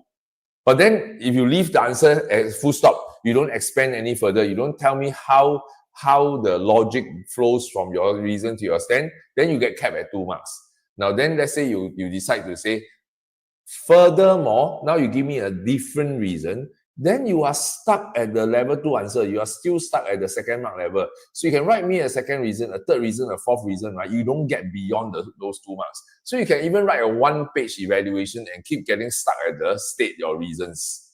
You will still not go beyond 2 marks. So focus on that one reason, explain that reason very thoroughly, and in the context of the country, why this reason is a good reason. So if I don't accept your reason, or if your marker don't accept your reason, you don't even get the second mark. Now, of course, there's a way to even lose the first mark. You give a stupid stand, right? Give a stupid stand for the essay, right? Then you won't even get your first mark. All right.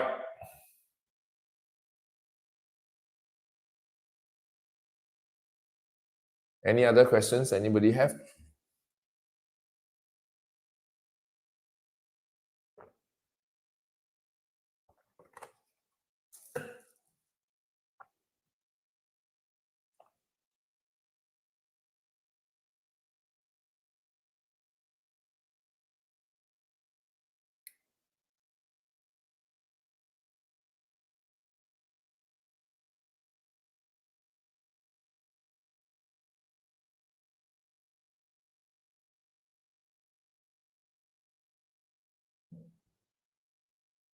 For market dominance lead to productive inefficiency, how do we explain So for market dominance lead to productive inefficiency, there are two ways, but the simplest way to do this, right, is to focus on the firm level productive inefficiency, right, and recognize that for the chosen level of output, so a firm decides how much to produce based on, say, MRMC, right? It decides to produce at Q0. Then the AC curve shows us that the firm's lowest possible average cost it can incur for this level of output is AC0. If the firm operates on the curve, it is productively efficient. If, however, the firm operates above the curve, meaning that the firm produces at Q0 but incurs a cost of AC0 prime. Let's put in some numbers. If I'm producing 100 units a week, right, and I could have made each unit at $6, but I'm making each unit at $7 instead of $6, then I'm incurring too high a cost relative to what I could have done for this output level. Then the firm is called productively inefficient. So that's the meaning of what it is. Right now, how do you explain this in a market failure R2, right, to show that the firm might be market dominance can lead to this? Then there are two arguments to make. So there are two arguments to make to explain how market dominance can lead to productive inefficiency. What are the two arguments? Number one, explain circumstances under which a firm with high market dominance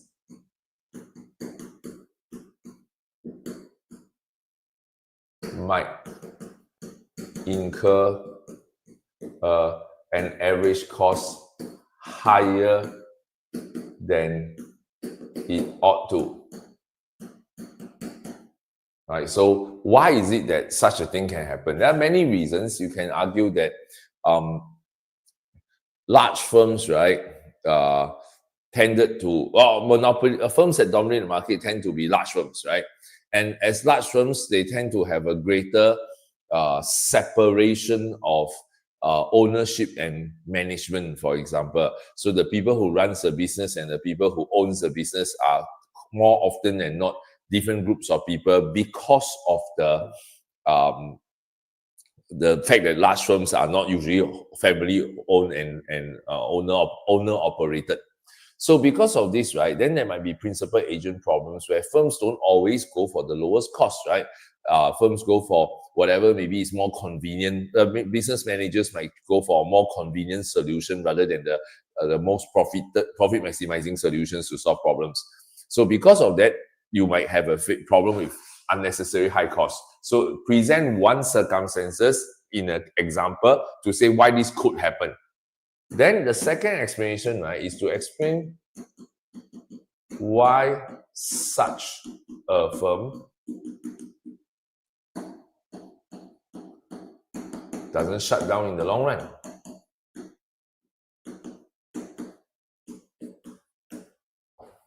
Because if you think about the firm being inefficient, right, then it should either get kicked out by its own subnormal profit in the long run, or some new firms that might enter the market that displaces, some new more efficient firm can displace it. Well, one, it doesn't kick itself out because in the long run, it might not face subnormal profit.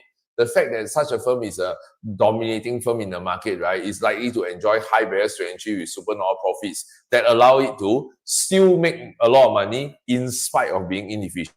It doesn't have to face long run shutdown in spite of being inefficient.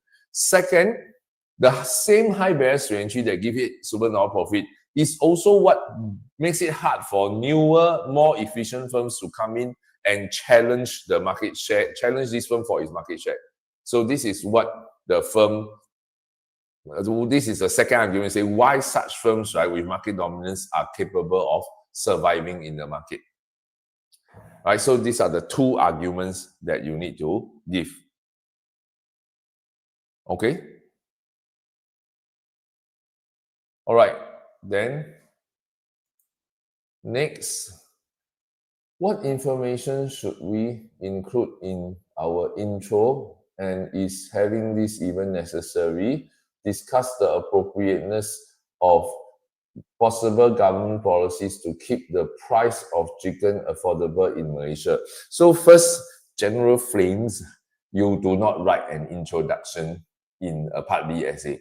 Right? In the Part A and B are two parts of one essay question. You only have an intro at most in the Part A of the essay, so you don't need to write an intro in Part B. Right? So you can go straight into thesis because discuss the appropriateness of government policies, right? So this is a policy question where you have two policies. So you straight away go into Part B as one policy that one possible policy a government can use is, right? So straight away go into this. So, and I believe this question was I think one of the, was it RI question from past year promo? Ban ban export, right? Export ban of chickens, I think was the policy one. Yeah, you go straight into that. So don't need to go and start by saying that, oh, what is the aim of the policy? All this embed inside T1, right? So inside the T1 paragraph, explain how doing this can help achieve the goal. Yeah. So there's no need to write any intro.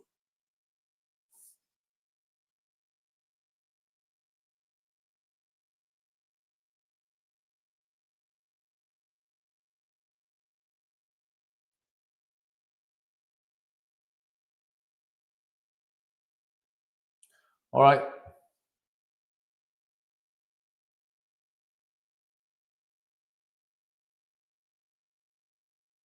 Any other questions?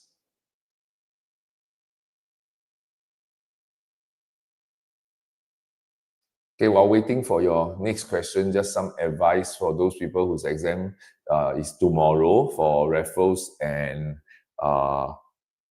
Friday for Hwa Chong and Eunoia. Is it Hwa Chong and Eunoia? No, tomorrow is. Yeah, I think just Raffles and Eunoia Friday, right? Stay calm, right? Don't panic, and remember your skills, right? So for low order question in case study, remember your skills. And by the way, those of you in my class, the case study skill data package in Telegram, go and do, please, right?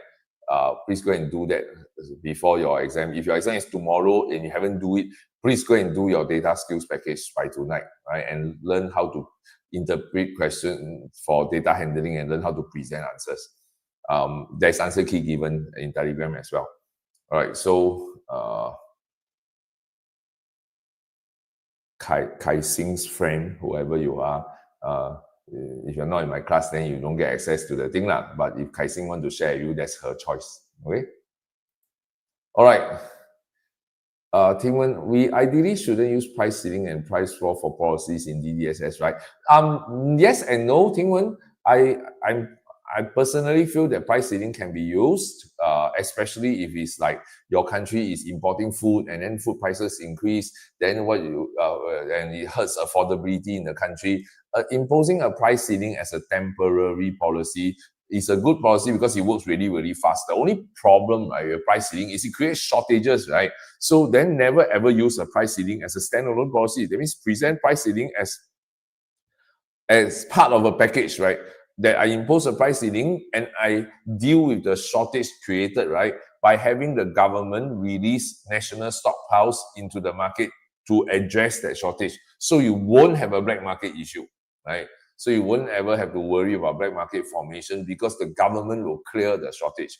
Of course, the presumption here is that the government already have stockpiles of food or whatever it is the good that you are trying to set a price ceiling on.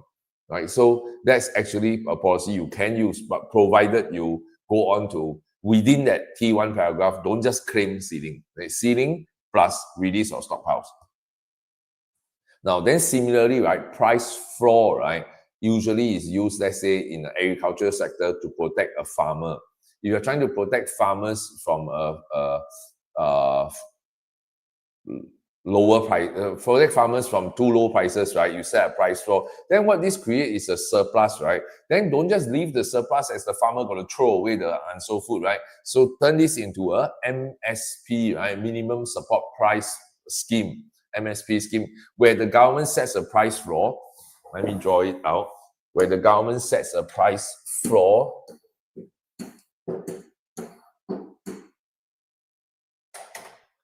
so set a P min, and what you have is a surplus. But instead of throwing the producers, asking the producers to throw away their excess goods, right? The government buys up, right, the surplus, right, and put it into your national stockhouse, right, as part of a buffer stock system, so that in periods of shortages, the government have a price ceiling that prevents the prices from rising, and during the surplus situation, the government prevent prices from falling. So you can think of it as if the price of a good or commodity over time, right, experiences fluctuations, right? When the price go too high, it hurts consumers. When the price go too low, it hurts producers. Then what the government can do is set a P max and a P min, right? So whenever the price go to the P min, it becomes this situation. The government buys up the surplus. Then when in periods of time where there is the price go too high, right? Then what the government does, right, is then set a P max, right, which results in a shortage. Then now the government clears the market by selling the stockhouse into the market. Right, so if you want to combine this into one diagram, right, then what you have here is a market demand, market supply. Then you set a P max and you set a P min. Right, so if the demand supply intersects at within this range, then no problem lah. But if let's say the demand were to rise beyond this level, then you now have a shortage. So what the government do? Open my warehouse and sell goods into this market. Now, but if let's say it was supply increase, got good harvest that particular year, then now I have a surplus. Then the government will buy up the surplus. So whenever supply and demand shifts, if the intersection go above P max or go below P min, then the government is the one that will come in to either buy or sell into the market. All right. Shane, what if we face essay question that we are not familiar with, like this year RI prelim question on UK? What are the fundamentals we can resort to? So what you need to do, right, Shane, is to then be familiar with the question types. There are only this many styles of question they are doing. So what the RI question was doing, right, was to ask about, okay, the RI prelim question this year was about why the market okay, what they face is why a shortage is inefficient, allocatively inefficient, right? So if you rephrase the question, why a shortage is inefficient? Shortage means not equilibrium, right? Not equilibrium would have to mean that what? This would mean that equilibrium, right? Market equilibrium is socially optimum, right? Is socially optimal point. The market equilibrium is this. So if there was a shortage, means the current price is below. Then you have a shortage. Then the shortage will be inefficient. So you got to show that any deviation, right, from full employment, deviation from social optimum is going to result in a deadweight loss. So we fall back onto basic fundamentals like what is the meaning of efficiency, what is the meaning of deadweight loss. So that was an unusual question. So you go back to basic concepts.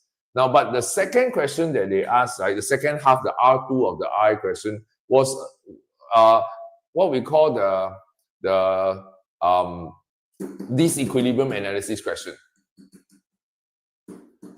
Right, the question was asking, why is it that when the price rise, there is still a shortage? Then you fall back onto your basic fundamentals of what is the meaning of disequilibrium. Disequilibrium is that if there was a shortage, it must be the price is below. If the price rise and we are still in a shortage, it must mean that at the new price, it is not at market clearance. That means at the new price, demand and supply don't intersect. Then you have to look for what reason. What reason can I come up with, right?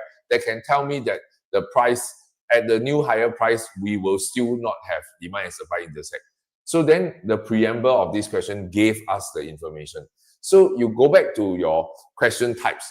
Like there are effects question, there are causes question, there are disequilibrium question for demand and supply, there are usefulness of concept question, there are the role of price in the resource allocation question, and then there is the attribute of concept question, right? It means the explain what different elasticities mean. So there are like this range of questions that can be tested. So inside the Telegram, we have all these questions. There's a document for the lots question for DDSS topic, right? That gives you a range of all the different question types. There are like 10 types, I think, of demand supply questions. Then you try to make sure you find the document in Telegram later, run through the question types to check that you know how to interpret all the 10 types of questions.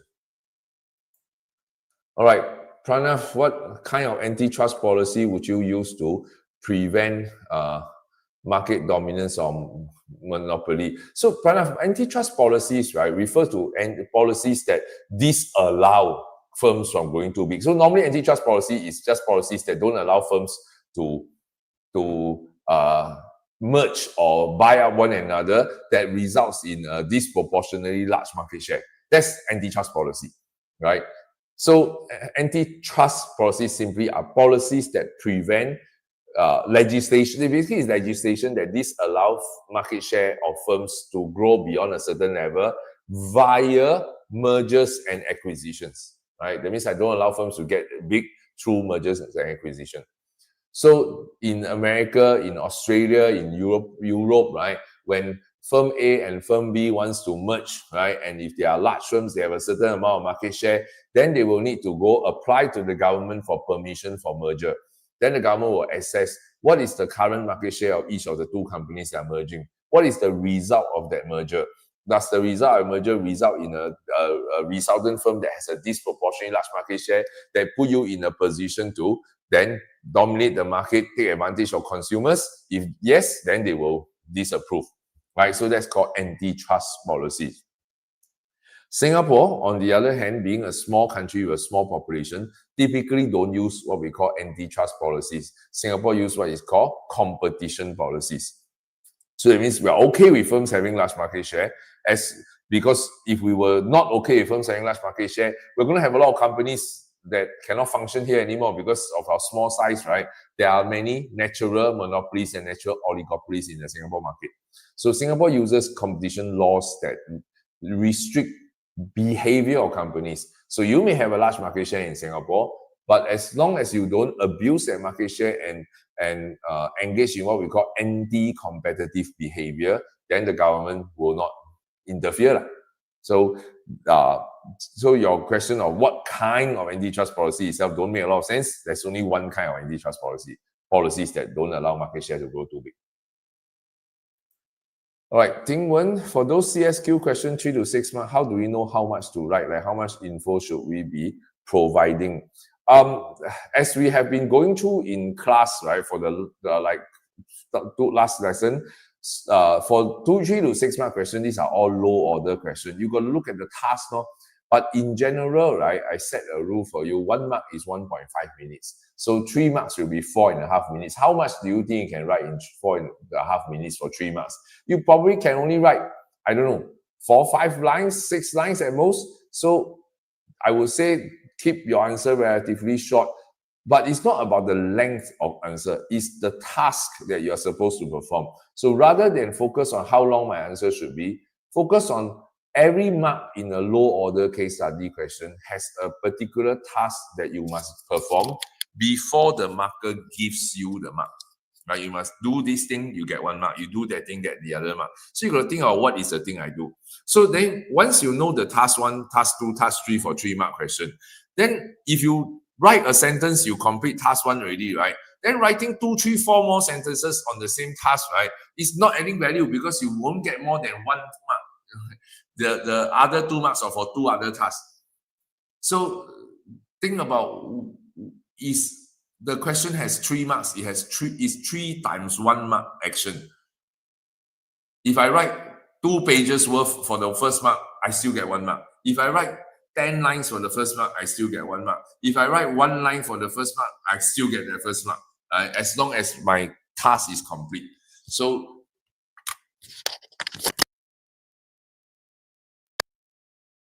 the task and keep to the timing. 1 mark, 1.5 minutes. 2 marks, 3 minutes. 3 marks, 4.5 minutes. This rule only applies to low order question, doesn't apply to high order question. So only the first 12 marks. Okay, Valerie, for market failure education, should subsidy be direct or indirect, since people want to choose what course they want? So it depends, Valerie, on what level education. If it's primary and secondary education, then you don't get to choose, right? Primary school, you just go to primary school, it's indirect subsidy. The government wouldn't be putting money in your hands of everybody, right, to say, please go spend this money on primary school, right? So pretty much every country in the world, when it comes to primary and secondary education, is indirect subsidy.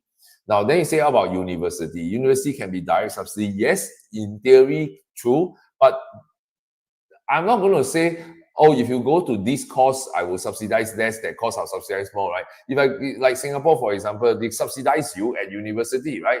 That means they go to the university and say, whatever students come, whatever course the students end up taking, right, provide a subsidy, government is going to give a subsidy, right? So it's still going to be indirect subsidy primarily.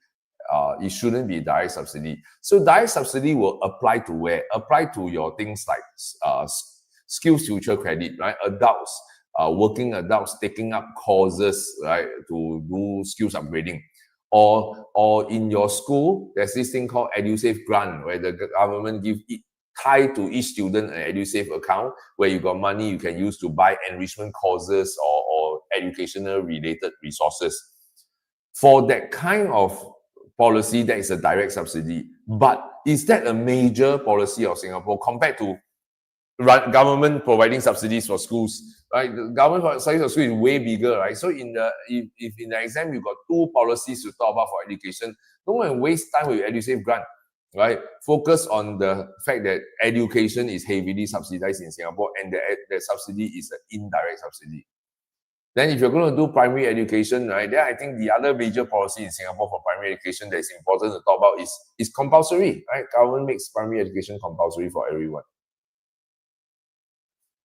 All right, so please don't be tempted to use direct subsidy. Direct subsidy is rare in the real world. So only in very special circumstances you have direct subsidy.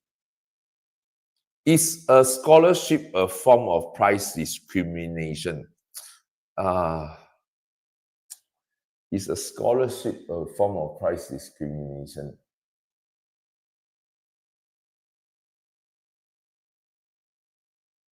Strictly speaking, no, because you don't get to choose to get a scholarship, right? You have to qualify for a scholarship based on your grades, right? So would you say that people with who greater grades or lousier grades have a more price elastic or more price inelastic demand for education? I think that's a bit hard to sell this idea. So I would say no, because of the idea of having to tie this to PED greater. Like one group of students have PED higher than another group of students with a different PED based on different academic abilities. I think that's a bit hard to sell this concept. No, I would reject this argument. All right, how do we explain loan, providing housing loan policy? Is it like a subsidy? It is not a subsidy, but it is like a subsidy. A housing loan, right, is basically the government either lending you money or the government getting banks, right, to lend you the money. So the government doesn't even have to be the one that lend you. The government can be the one to lend you money. Government can be the one that ask the bank to lend you the money to buy a house, right? Then whatever it is, a loan places dollars in your hands for which you can buy things, right? It raises your purchasing power.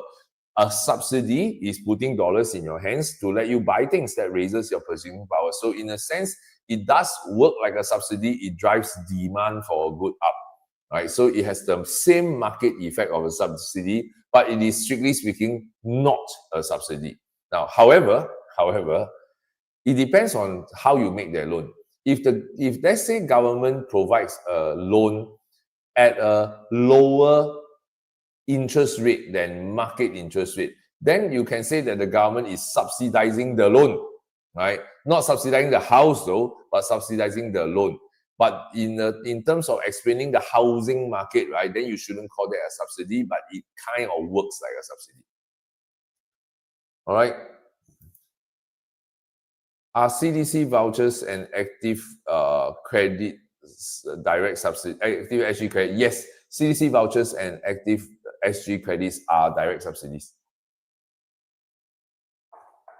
So that's not cash, but it's literally putting money in your hands to buy things, except that that money that is put in your hands have a certain restriction on where you can spend those money, right? You can buy Pokemon cards, right, at HDB shop houses, right? You can't buy chicken rice at coffee shop. So it restrict where you can buy, where you can spend those money, but it is money in your hands.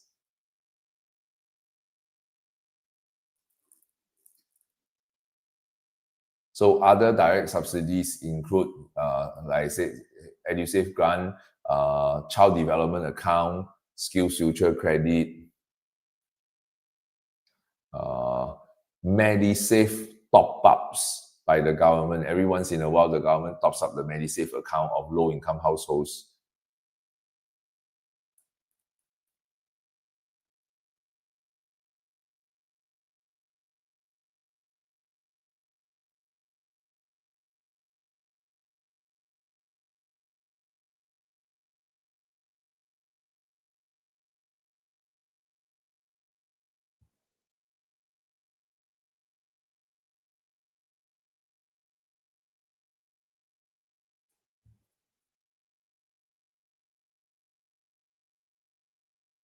All right, if you've got any more questions, please feel free to ask.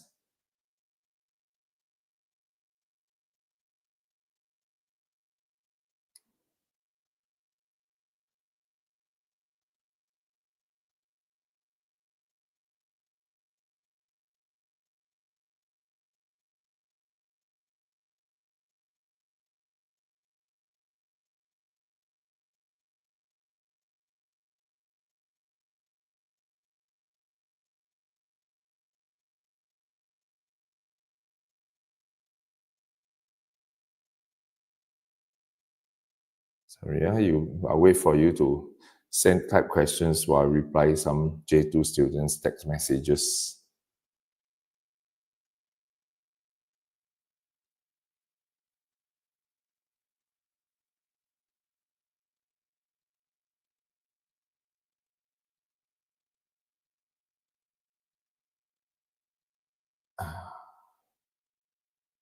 I just got another essay submission from Yao Yuan.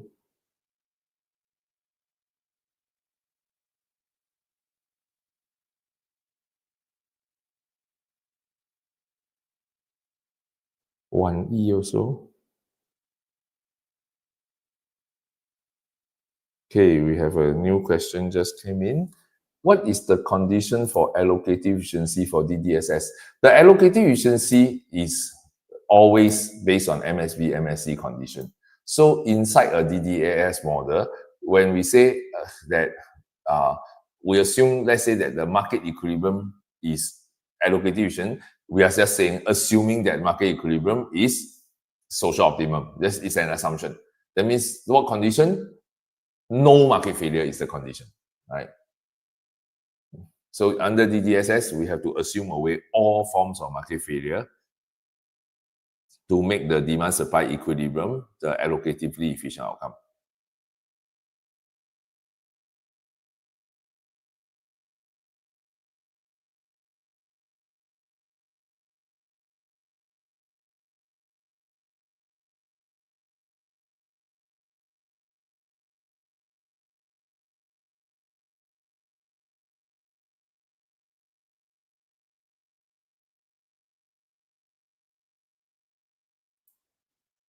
Is there a difference in essay structure for discuss the effectiveness and desirability of policy A and discuss appropriateness of policy A? Yes, our structure no difference, but your antithesis points are different.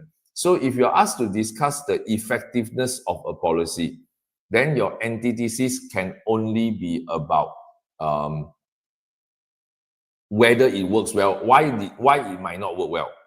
But if the question say discuss the desirability of policy, right, then you should take desirability as a very broad generic term that says why is it good or whether this policy is good or no good. Then there's no restriction on no restriction whatsoever on the type of limitation. Then the word discuss appropriateness of policy should be treated as the same thing as desirability. So the only keywords that need to be careful about is the word effectiveness. So you say discuss the effectiveness, the antithesis can only be about effectiveness. So in terms of the structure of the essay, so you still have your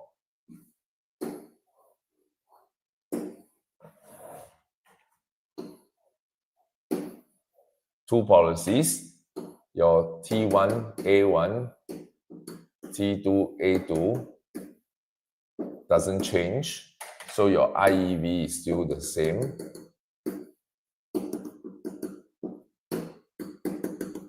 So the only difference is this guy, right? What type of policy limitation can be used? So if the question says discuss the effectiveness, then you can only say effectiveness argument, right? So if got effectiveness desirability question to consumers, TA eval must only be about consumers. Effectiveness cannot be to consumers. Effectiveness can only be to the objective. It cannot be effective to consumers. Effective to whatever is the objective of the policy maker. Desirability is about to consumers. So desirability is seldom about policies. Desirability is always about state. So whether markets are good or no good, whether monopolies are desirable or not desirable to consumers, then can only be about consumers. Your question don't make sense when you say effectiveness to consumers.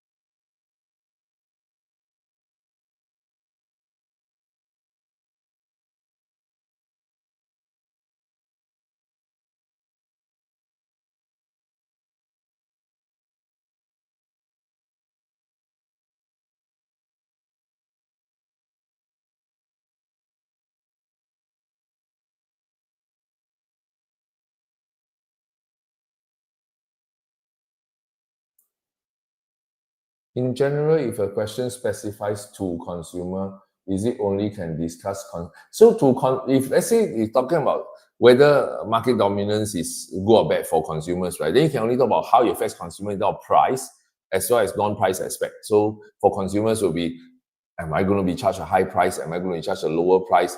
If let's say there is high market dominance lead to high price setting ability, then that'll be bad for consumers because firms will charge a high price, right? Then conversely, if the firm has a lot of IOS, then the firm will pass on some of these IOS in terms of cost savings to consumers in terms of lower prices. Again, it's about price. Then variety. Does a firm that has market dominance, is it likely to offer variety and give consumer more choice? Then in an oligopoly and monopoly, right? Because they are large firms, right? They are much more able to offer varieties precisely because they got a lot of IUS they can enjoy. However, right, a monopoly may not be so willing to offer a lot of choice since you are pretty much a captive consumer base, right? You got nobody else to turn to. But in an oligopolistic market, there is still a much greater willingness to offer choice. Like for example, you look at I don't know, Apple and Samsung when they make phones, right? They don't make one model of phone, they make a variety of models, right? You got the recent Apple iPhone 17, you got the 17 Pro, 17 Pro Max, you got the 17 Air. So why are they making all this variety, right? It's because they feel they can, and they feel the need to, because they have to compete with other phone brand makers. But if you are a monopoly, right, then you don't really have rival companies to compete with, then you don't really need to offer a lot of variety to your consumers because they have no choice. Now, then other than price and variety, you can also talk about quality of products, right? Over time, right, do firms come out with better and better quality products? Do they innovate? Again, going back to firms like Apple and Samsung, for example, and nowadays Huawei as well. Every year, right, they launch a new product that has better and better features and better quality. So this is part of their ability to do so because they have got super non-profits, but their willingness also stem from the level of competition is high. So then there are three aspects to consumers' welfare. Number one is price, number two is variety, number three is quality improvements. So these are the three main areas you can talk about for consumer. For society, then you generally can interpret for society either as including consumer welfare, and on top of that got allocative productive efficiency and maybe even dynamic efficiency. Or if there's not enough time, you just focus on allocative productive and dynamic efficiency, right? That's how you can interpret that way. Now, would they ever ask desirable or not to the firm itself? They could, but very rarely they will ask that. So mostly it's about consumer or to societal point of view. All right, Austin Smurf. Okay, I don't know if you are my Austin in my class. If the question is discuss the effectiveness of and desirability of policy A, do we only talk about policy A with one paragraph on effectiveness and one paragraph of desirability? Actually, I don't know where this question is coming from. Can somebody tell me where is this question? Discuss the effectiveness and desirability of policy A. Is basically, is this a 15-mark essay? Is this a case study? If this case study is 8 mark, 10 mark, I need to know where this question is coming from and how many marks is it exactly. And if possible, give me an actual wording of the paragraph. Somebody please take the trouble to type out the question properly and give me info, because I cannot give you a feedback on this without knowing the actual question itself. All right.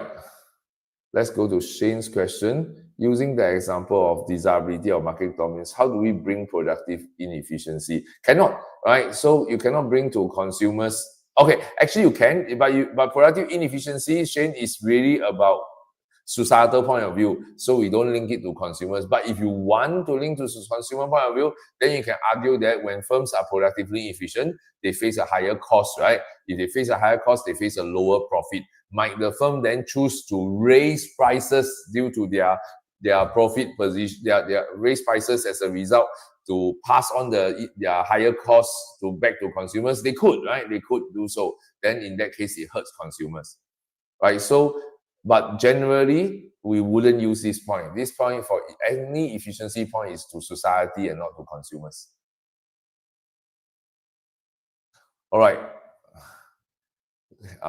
Jovesh, you hang on for a while. Let me go back to Austin first. So Austin's, Austin said this is from what school? RI 2023 promo. Let me check. RI 2023 promo 15 mark part B question. Discuss the effectiveness and desirability of implementing the price ceiling on the market for new apartments in affluent Seoul district. Okay, so what RI has set for this question, right? Okay, those of you from RI, please refer to your 2023 prelim essay question 1. Discuss the effectiveness and desirability of implementing price ceiling as a policy. So the whole 15 mark only got one policy. Now that's highly unusual for any question, right? That asks for one policy for 15 mark. But since they ask like this, right, then you don't have a TAIEV because it's a one policy question. So what you do is have a thesis, explain how a price ceiling is supposed to work, right? In this case, then antithesis, right, is to explain two different antitheses. Number one, why might this not be effective? Number two, right, why might this not be desirable? Why might this not be desirable? It can be undesirable due to its ineffectiveness. But since already you talk about ineffective in the A1 paragraph, right? So your A2 antithesis paragraph should be some other form. So I think what they are trying to drive at, right, is unintended consequences, right? They are looking for an unintended consequence of implementing a price ceiling. Because if you think about it, time lag wouldn't be a very big factor in terms of setting a price ceiling. Feasibility isn't, okay, can argue feasibility, but if you argue a feasibility point is possible, feasible, that means hard to enforce. Hard to enforce means you might have a price, black market emerging. If there's a black market emerging, then it can be undesirable, but that kind of still falls under unintended consequences. Okay, so I would go for unintended consequence of the policy one. So your essay structure becomes, so for the 2003 RI question, right, your policy essay structure become a T1 and a A1, A2, right, followed by OEV. Right, so this would be a relatively short question.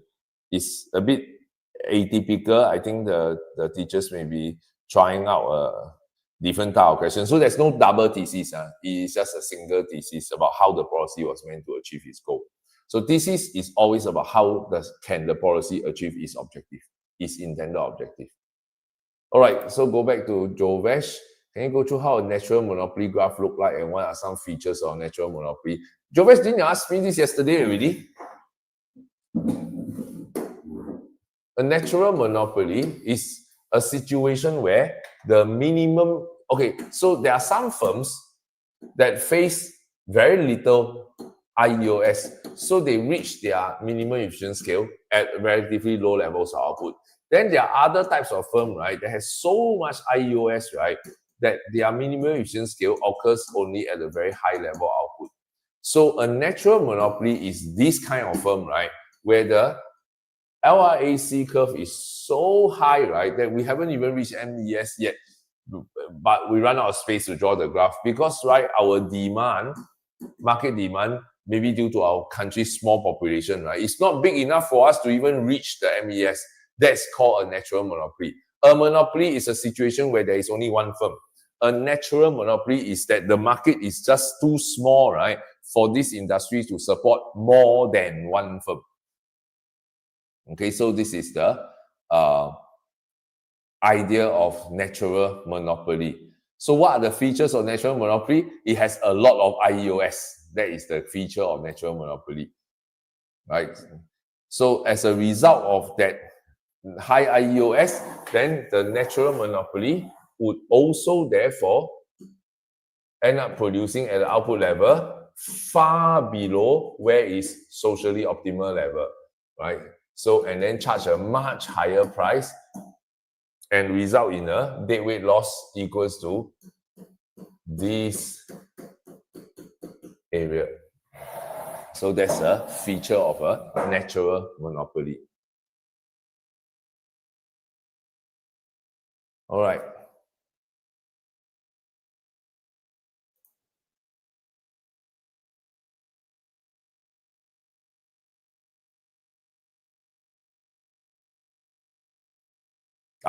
Shannon, I don't think you are right about. I don't know. I never see the answer key in your school before. But I cannot. Jovesh, why are you calling me?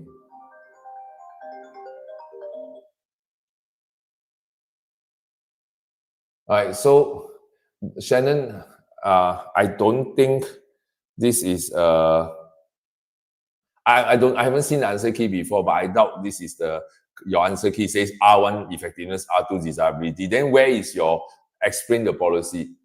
Cannot be R1 thesis, explain how it's effective and explain how it's desirable. How it's desirable, how effective is the same thing, right? So anyway, I'm not going to comment on how your school answer key answers the question. I'll just explain how I will answer the question.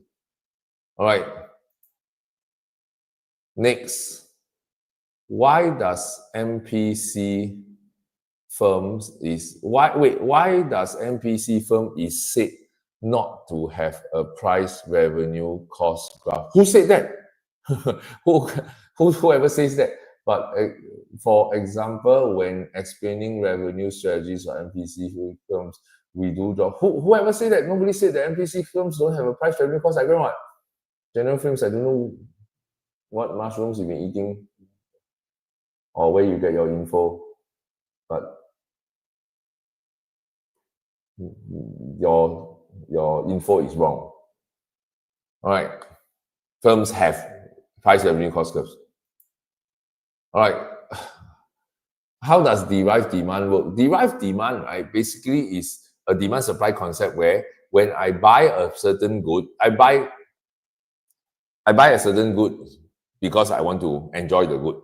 But if I buy a certain good in order to use it to do something else, then the intention of buying that good in the first place was not to consume it, but was to use it to do something else. Now, typically, this is used in firms, right, that buy inputs to make output. So, for example, when a bus company buys petrol, right, that's derived demand, right? Because when bus companies provide bus services, they need to use raw materials and factor of production. That's derived demand. When a tuition center like us at Kai Academy, when we produce tuition services, we buy electricity, right, from the electricity company. When we have more classes, we need to turn on the lights more, aircon as well. So that's derived demand. So that's what derived demand means. You can technically also look at derived demand from a consumer point of view. Like, for example, I demand certain good, not because I derive satisfaction from the good itself, but I have my derived demand stem from the desire to do something with it. It's a bit iffy to argue this, but like, for example, I buy petrol.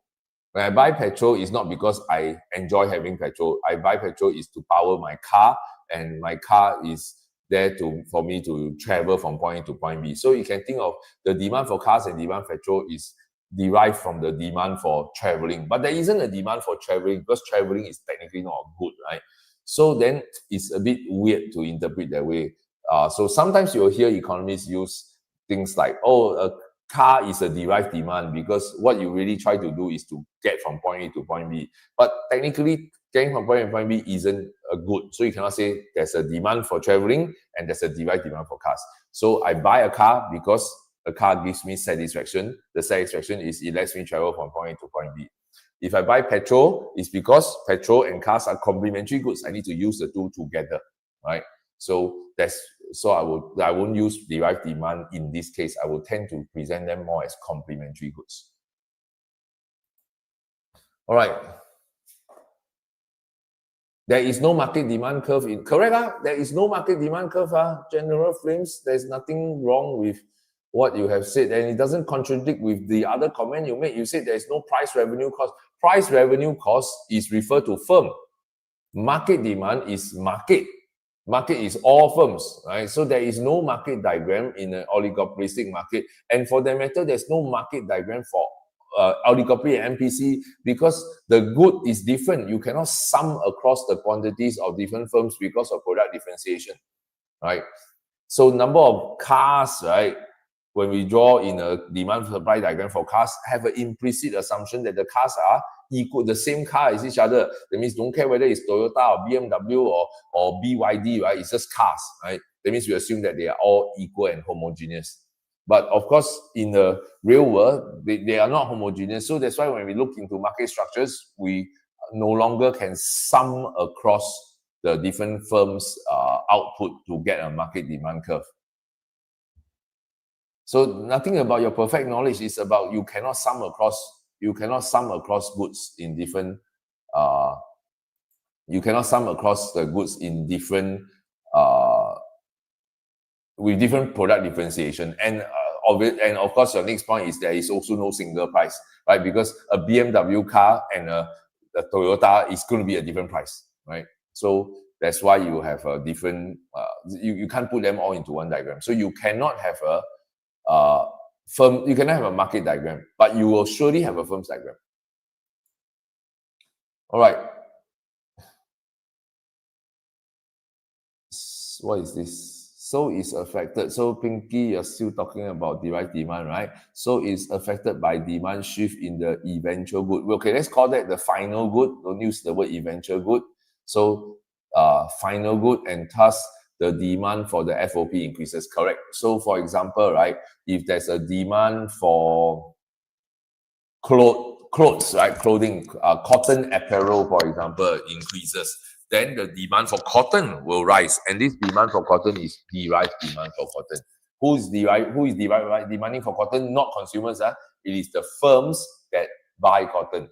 So if we buy electricity, the company that produces electricity, if they buy crude oil to generate electricity, then it will be derived demand for crude oil will increase. Yes. So demand shifts if the final good demand increase.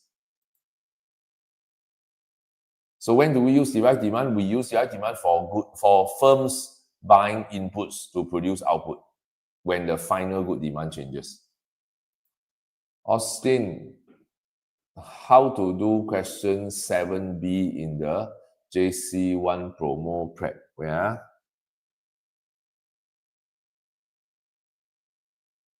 I need to open the file.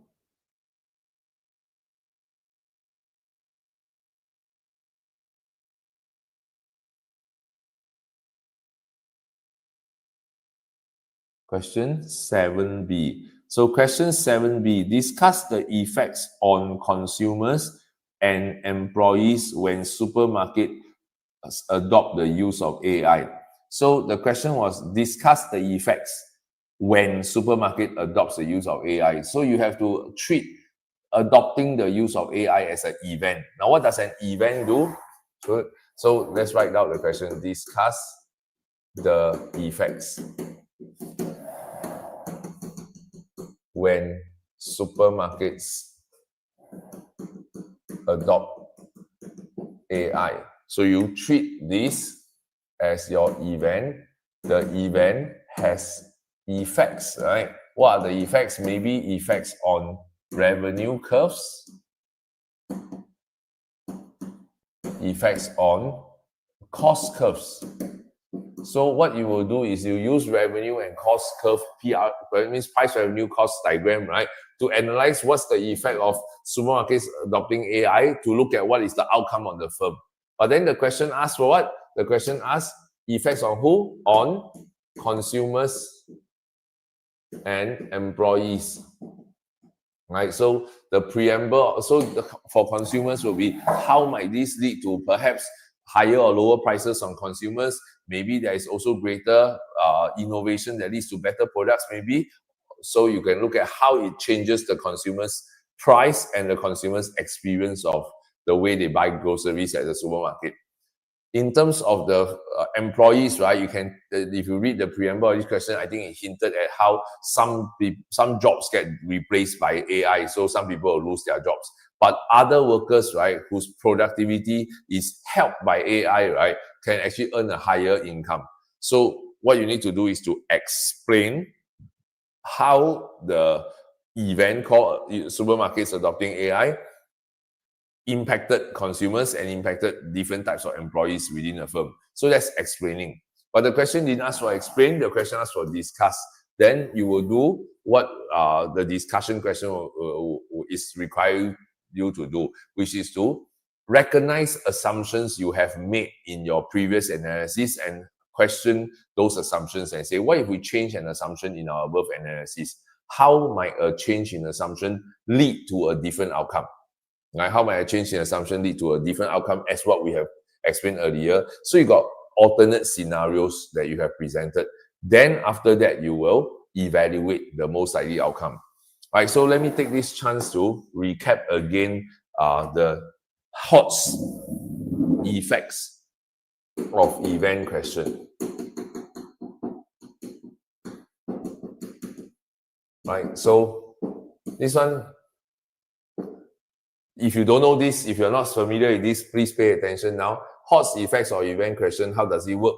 You have a given event, right, in the question, and your task, right, is to explain, and your task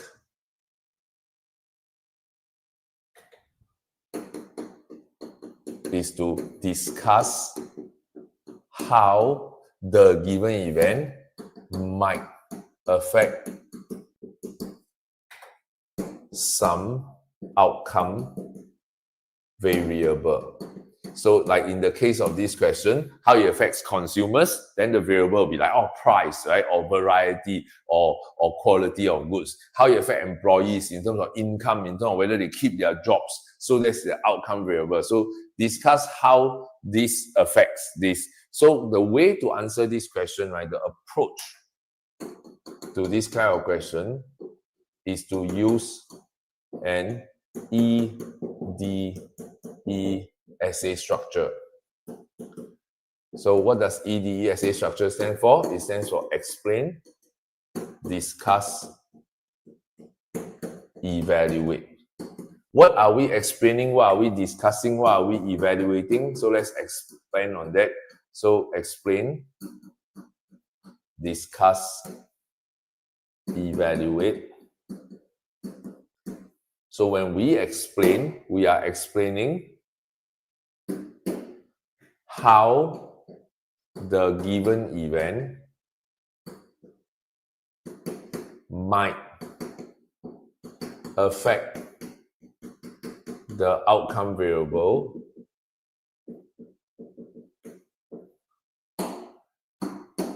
under a set of simplifying assumptions. Then under discuss, what do? Under discuss, you will explain how the outcome variable might change slightly differently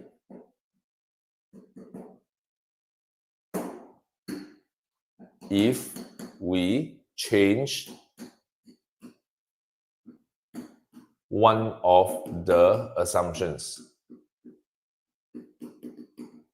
So by changing an assumption, we are creating an alternative. By changing an assumption, we are creating an alternative outcome that might be slightly different. Then we create one discussion point. Now you can have multiple discussion points. So you can have, if I call this guy A, my event is A, my outcome variable B, explain, right, is basically explain how A can lead to B. Then what is discuss? Discuss, you say A might lead to a slightly different version of B. So that's called a discussion point. But it doesn't limit me to only one discussion point. I can actually have multiple discussion points. So my discuss, right, is actually consider how the same event lead to different outcomes. Now, each of these alternate outcome, B, B prime, B double prime, right, and B double prime, B triple prime, all these outcomes are slightly different because I changed one assumption. Now, then finally, right, evaluation is to evaluate the most likely outcome, right? Of all the possible discussion points, which one is the most likely to occur? So now for this question, right, you have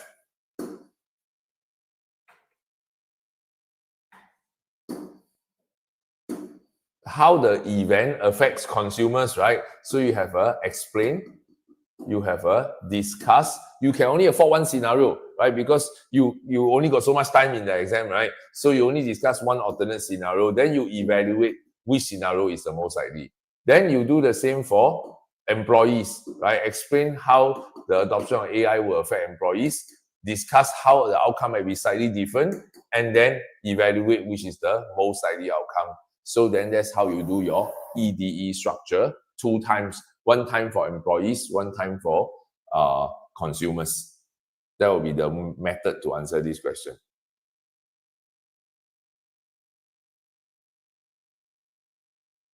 All right, so if you want, go try out the question and submit to me. I'll try my best to mark for you tonight and return you. Anyway, your paper is afternoon tomorrow, right? So I can still finish marking on time. I hope. Even if I don't manage to mark by tomorrow, practicing is also good.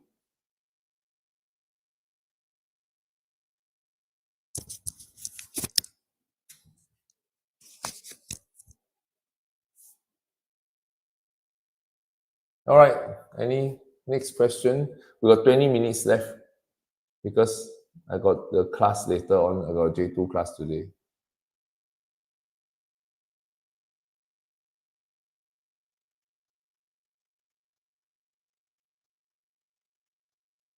Wow. Who is this? Draconic. Your profile pic looks scary. Do we answer question 6B in the same? How do we answer 6B? Where 6B. Discuss whether barriers to entry is the key determinant in a profit maximizing firm's price and output. This is what we call a causes question, right? Discuss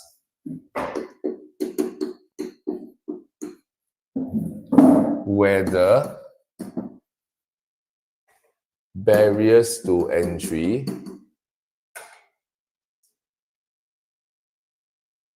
is the key determinant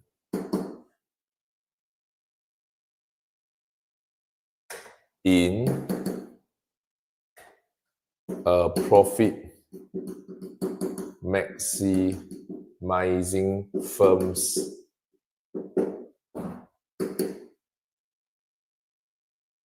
price and output decision.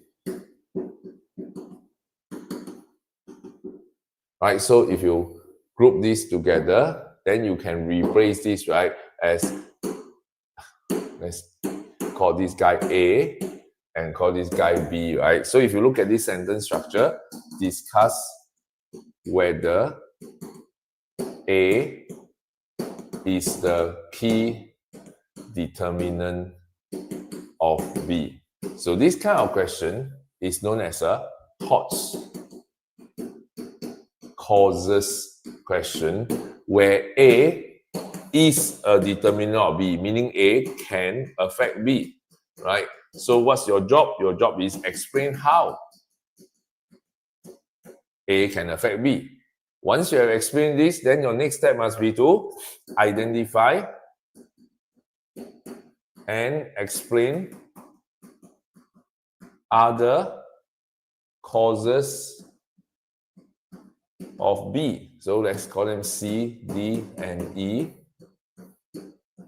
So you identify other factors that affect B and explain each of them. And then after that, you evaluate whether A affects B more so than C, D, and E. So your essay structure is explain A to B, explain other stuff like C, D, and E to B, and then evaluate how important A is relative to C, D, and E. So you need to identify different determinants of the firm's pricing and output decision, which includes things like nature of product, whether it's highly differentiated, not highly differentiated, which also can include the degree of perfectness of market knowledge. You can also include and should include the amount of IEOS that firms can enjoy. The more IEOS I can enjoy, the more cost savings I have to pass on to the consumer. The less IEOS I have, then the less cost saving I have to pass on to consumers.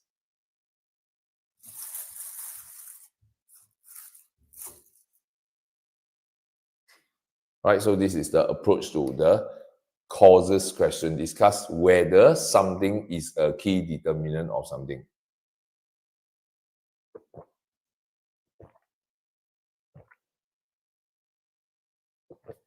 I'm losing so much sleep marking the essays that I keep drinking Liang Cha.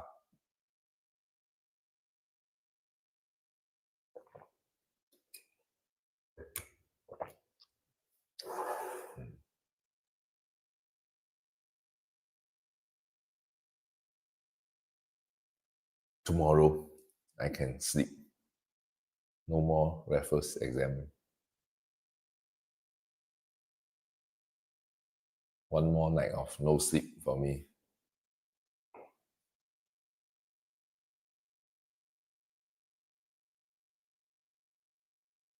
Okay, come. Any more questions? Last 15 minutes.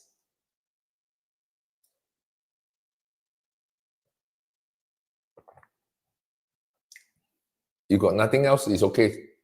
You can just log off if you've got nothing else.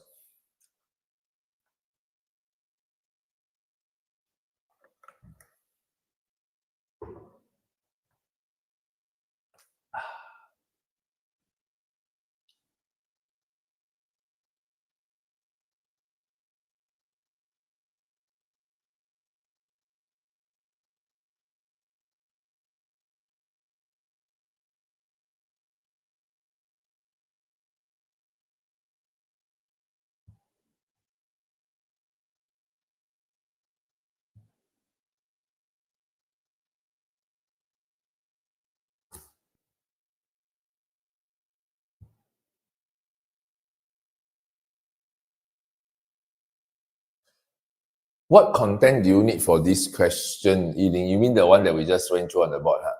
The content you need is basically BTEs. So you explain how, so you take two market structures, right? Let's say one for high BT, let's say oligopolistic firms, and then take another one for low BT, let's say MPC. Then you contextualize in some two real world example, one from MPC, one from oligopoly, and then describe in context, right, how the different type of BTE, different level of BTE affect their price setting ability, and then how the AR-MR curve, one will be steeper, one will be less steep. So for example, we can talk about how in a oligopolistic market, the high BTEs result in fewer firms and larger firms. And this in turn leads to high price setting ability, and how this leads to a steeper AR curve. Right? In contrast, in MPC, low BTEs result in more firms and smaller market shares,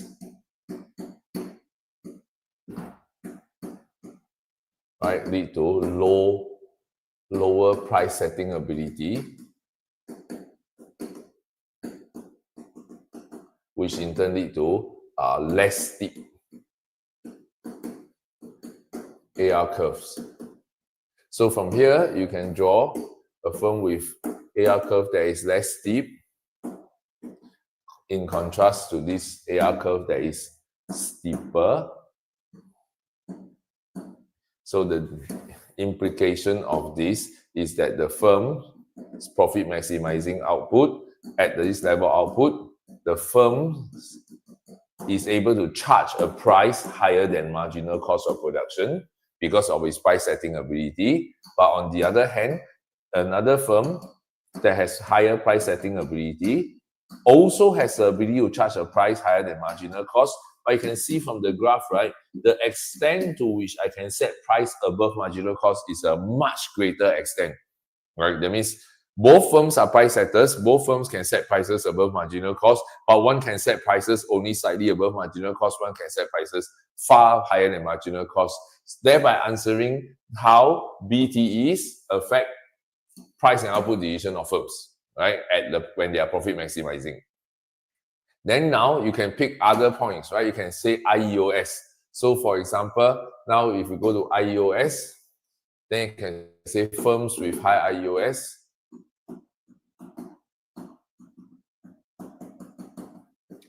versus firms with less IEOS. Right, so how will we draw this? So first you isolate the revenue curves to be the same. So do control experiment. When we do when we compare costs, we will keep revenue the same. So firms with less IEOS, you have an MC curve here, right? But firms with more IEOS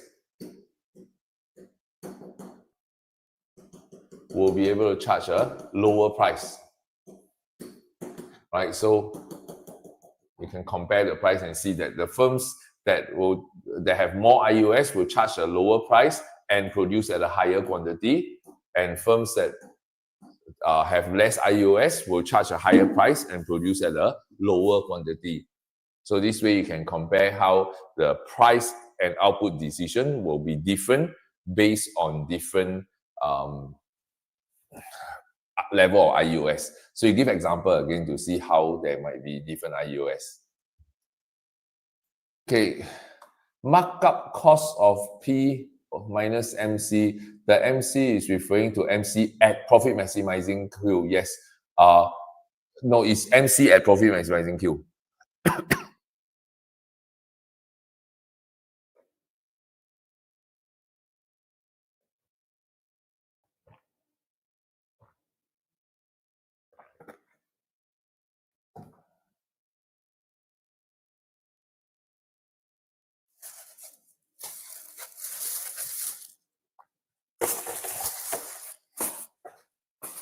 Allocative inefficiency point is when P equals to MC.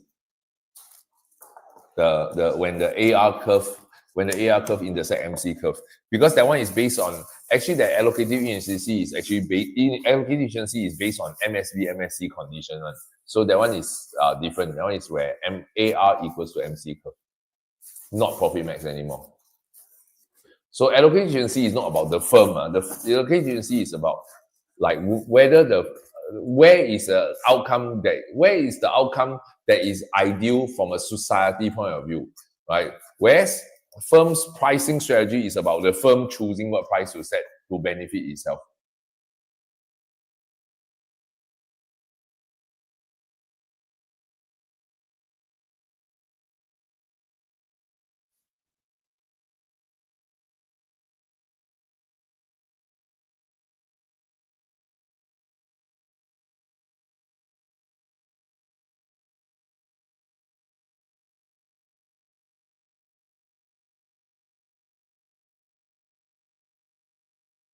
Oh yeah, one moment. Okay. How do you determine the price set for AC pricing, MC pricing? AC pricing is when you set. Where is it? Hey, where's my page? I cannot find.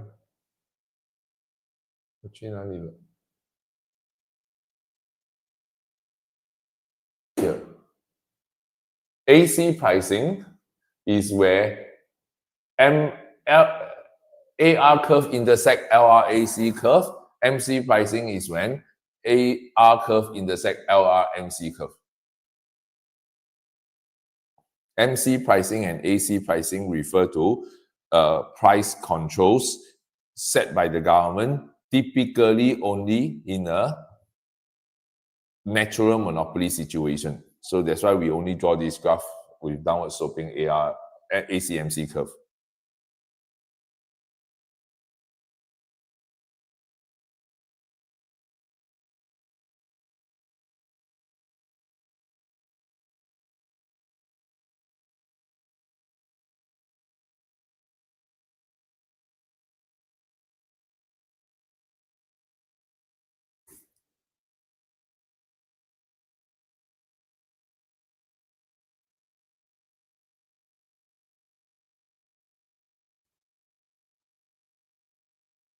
Yes, for natural monopoly, it's always LRAC, LMC.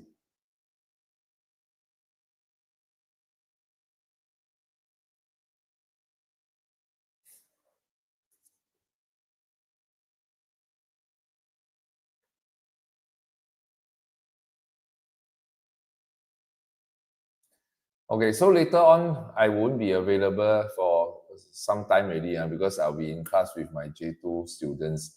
So anything that you want to look for me will have to be after my J2 class over. So if you text me and ask question, expect a response only perhaps after 10 o'clock. Because after I finish class, I go home.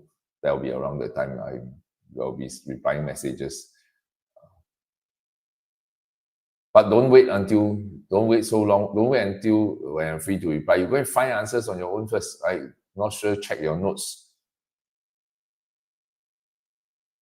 Because once I go home, I still want to try to clear or like mark whatever stuff that you guys are submitting now.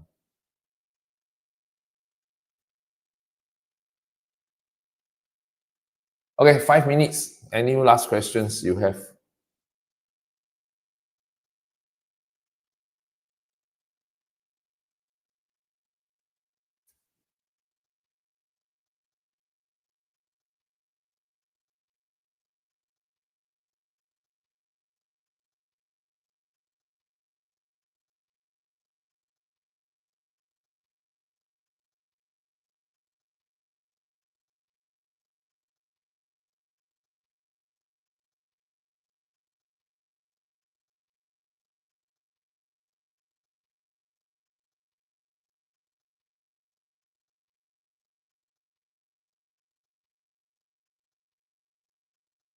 Okay, I assume that's the end. There's no more question at the moment already. So anyway, please study hard and almost there already, almost there. Tomorrow for Raffles Super and EJC is Friday.